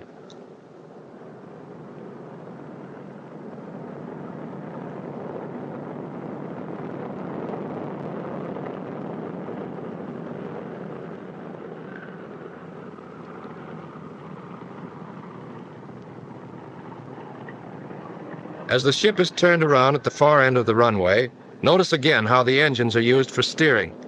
You can see the right propellers moving faster than the left. When you're at right angles to the runway, stop for the engine run-up. Tell the flight engineer to get ready to make his magneto check while you run the engines up, one at a time. First, press the propeller RPM switches to the increased position, holding them there until all the propellers are at maximum RPM. Next, turn the manifold pressure selector to position 8. With the knob in this position, the superchargers automatically provide military power. Now advance the number 1 throttle, but slowly and gently, to 2000 RPM. Hold this speed until the engineer tells you the magneto check is finished. Then press the propeller RPM switch to the decreased position until the tachometer drops about 200 RPM.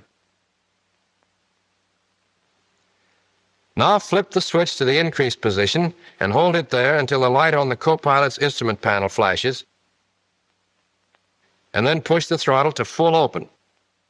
The tachometer should show about 2600 RPM for the number 1 engine, while manifold pressure should be around 47 inches. To see if the turbo is working properly, turn the manifold pressure selector towards 0. That should make the manifold pressure drop. Turbo's okay. Bring the throttle back to idling, around 550 to 600 RPM, and increase speed to 1200 to avoid fouling the spark plugs. Next, start on the number 2 engine. The same procedure is repeated for each engine. Now you're about set to take off. After you're cleared for takeoff, turn the plane the rest of the way around so that it points down the runway. And stop again while the co-pilot lowers the wing flaps about 25 degrees. He can tell when they're right by looking at the wing flap position indicator. And the gunners can check on the accuracy of the indicator by watching the flaps from their blisters. They report on the approximate flap position over the interphone. When the co-pilot tells you the flaps are okay, fasten your safety belt and set the manifold pressure selector to position 8. Next, set the propeller RPM switches to increase RPM and wait for the lights on the co-pilot instrument panel to flash. Then warn the engineer to be ready for takeoff. Stand by for takeoff. Now you push on the brakes, hard, and open the throttle slowly until the manifold pressure gauge reads about 40 inches. Then release the brakes.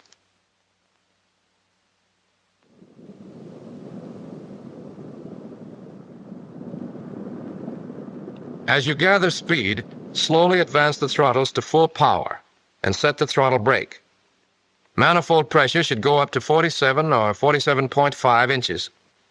RPM should go up to 2600. Continue accelerating down the runway until the indicated airspeed gets up to 95 miles per hour. Then slowly pull the control column back, putting the ship in a flying attitude. The plane takes off without further action on your part when it gets flying speed. The exact speed at which it will leave the ground depends on the weight. When the ship is airborne, apply the brakes to stop the wheels, and then have the co-pilot retract the landing gear. He has to hold the landing gear retracting switch in the up position because the switch is spring-loaded. The co-pilot makes sure the nose gear is up by looking through the inspection door on the floor of the cockpit, just ahead of the aisle stand. The wheel is there, all right. At 160 miles per hour and 500 feet altitude, the co-pilot retracts the flaps, snapping the switch on and off until the indicator shows that the flaps are all the way up. The side gunners should be watching from their blisters as the plane takes off. They tell the co-pilot when the flaps and landing gear are up. Now you ought to change from takeoff power setting to climbing. Adjust the manifold pressure selector until the manifold pressure drops to 43 inches.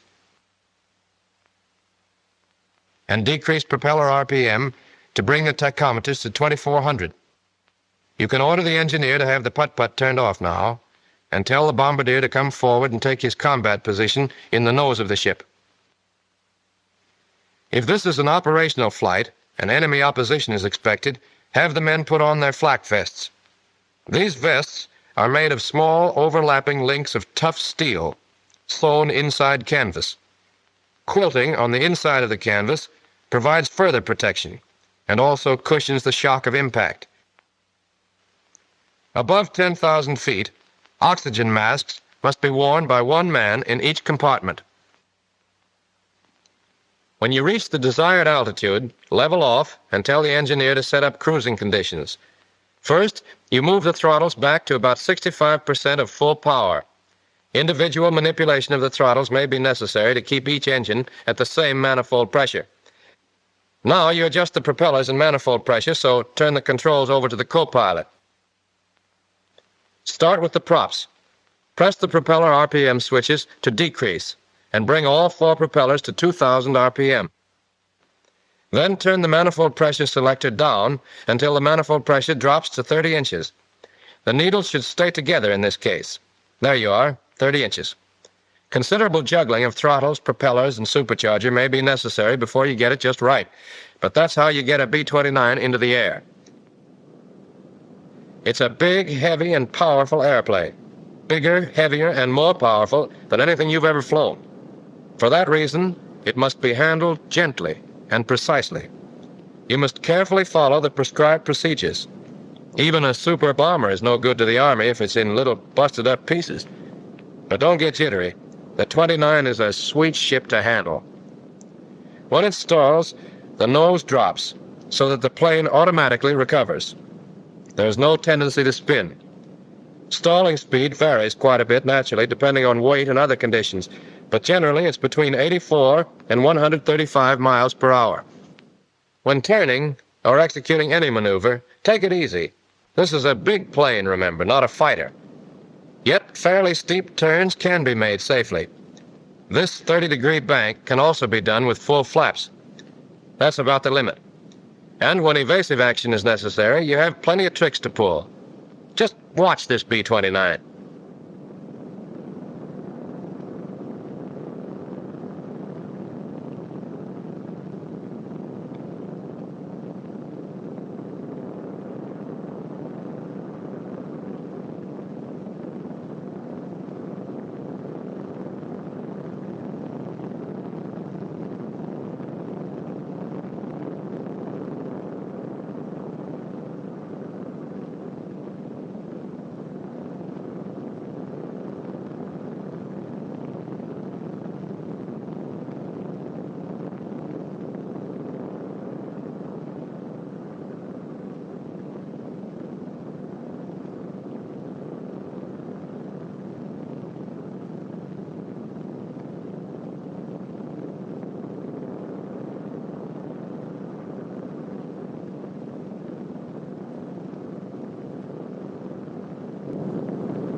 And the B-29 does more than just fly well. It packs a terrific wallop. A wallop enemy fighters will quickly learn to fear. That turret you see moving is only one of the 5 on the ship, which mounts a total of 10 machine guns and 1 cannon. 4 of the turrets, 2 on top and 2 beneath the fuselage, can turn through 360 degrees in azimuth, 90 degrees in elevation. The tail turret is more restricted in movement, but it has a 20mm cannon in addition to the twin 50s the others carry. But the big thing about the 29's armament is the fact that the gunners don't touch the guns. The guns are controlled remotely from special sights, and any gunner can fire almost any turret. For example, one side gunner might have control of 2 turrets, firing 4 caliber 50s at his target.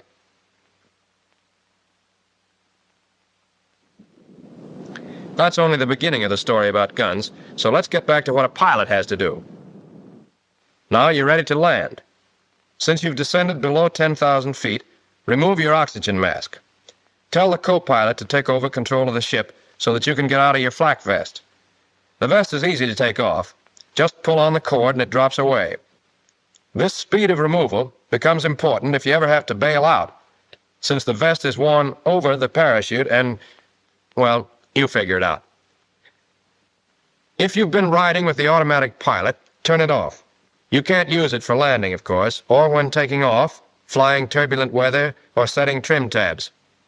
The co-pilot should now warn the crew to prepare for landing, and tell the bombardier to climb out of his seat in the nose and get in back with the engineer. Then the co-pilot has the engineer start the putt-putt. You check the turret warning lights. All the lights are off. Then call the control tower and get landing instructions. At the same time, ask for the field barometric pressure and set the altimeter to correspond. Now the co-pilot hits the brakes to test the hydraulic pressure. Both normal and emergency systems should have 800 to 1,000 pounds. To find out about the emergency pressure, you have to ask the engineer. At the same time, you can see if he's ready to land and get his log. He has calculated the new weight and center of gravity, since you've used up a lot of gasoline by now. You should look the log over, but the co-pilot will check it carefully, examining the center of gravity and weight computations. The table on the instrument panel gives the stalling speed for the computed weight. The co-pilot tells you the stalling speed and also reports that everybody in the crew is ready to land. Next, you adjust the propeller RPM switches. Push them to increase until you get the tachometers to show 2100 RPM. Now adjust the manifold pressure selector to give you plenty of reserve power. Turn it all the way up to position 8, the setting for full military power. When the plane is slowed down to 180 miles per hour or less, order the co-pilot to lower the landing gear. When the switch is set to the down position, the wheels descend all the way, lock, and the gear motors automatically stop.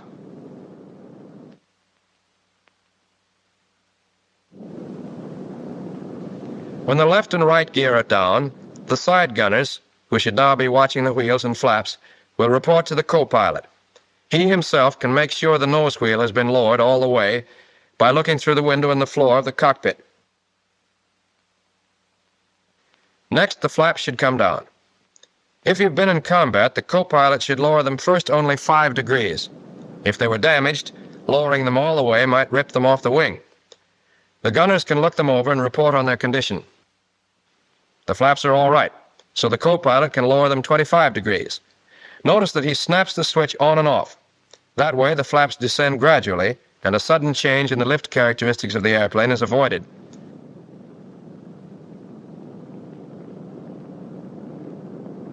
The gunners will report when the flaps appear to be down 25 degrees, and the co-pilot can check by looking at his wing flap position indicator. When he has the flaps where he wants them, he'll tell you. Then you'll probably have to reset the trim tabs because of the change in the flap position. Next, adjust the throttle brake to a comfortable tension. And don't forget to turn off the detonator power switch. Now make a standard approach, keeping the speed about 30 miles per hour above stalling.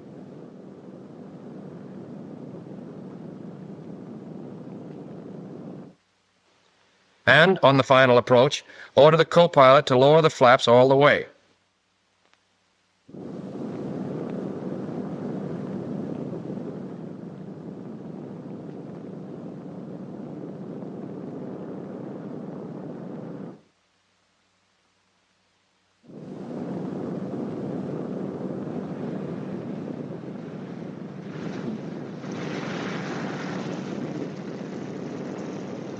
When you touch the ground, the plane should be slightly tail low and going between 95 and 100 miles per hour. Notice how the main wheels bear most of the shock of landing. Then the ship slowly settles forward. Don't apply brakes immediately. Let the plane lose some of its speed rolling. Then turn the manifold pressure selector all the way back to 0. You won't need the turbos anymore.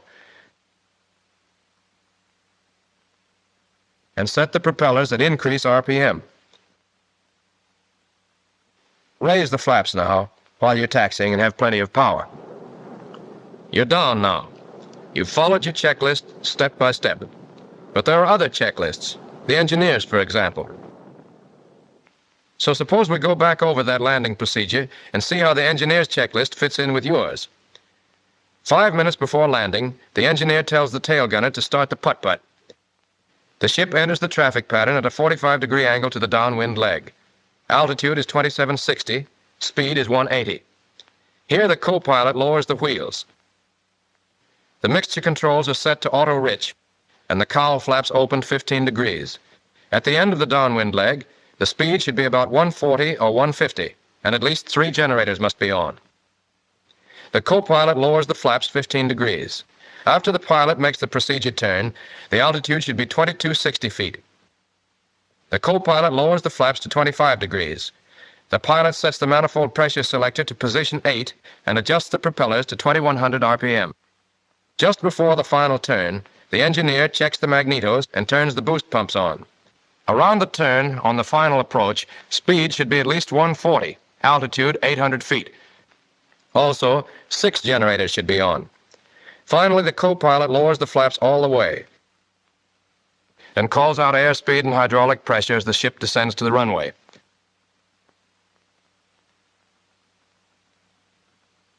After the airplane's on the ground, turbos come off and propellers are set to full increase RPM. The engineer switches the boost pumps off and opens the cowl flaps all the way.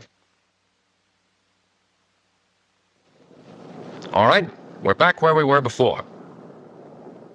Tell the bombardier to come forward and open the bomb bay doors. The doors should always be kept open when the ship is standing still to prevent the accumulation of gas fumes.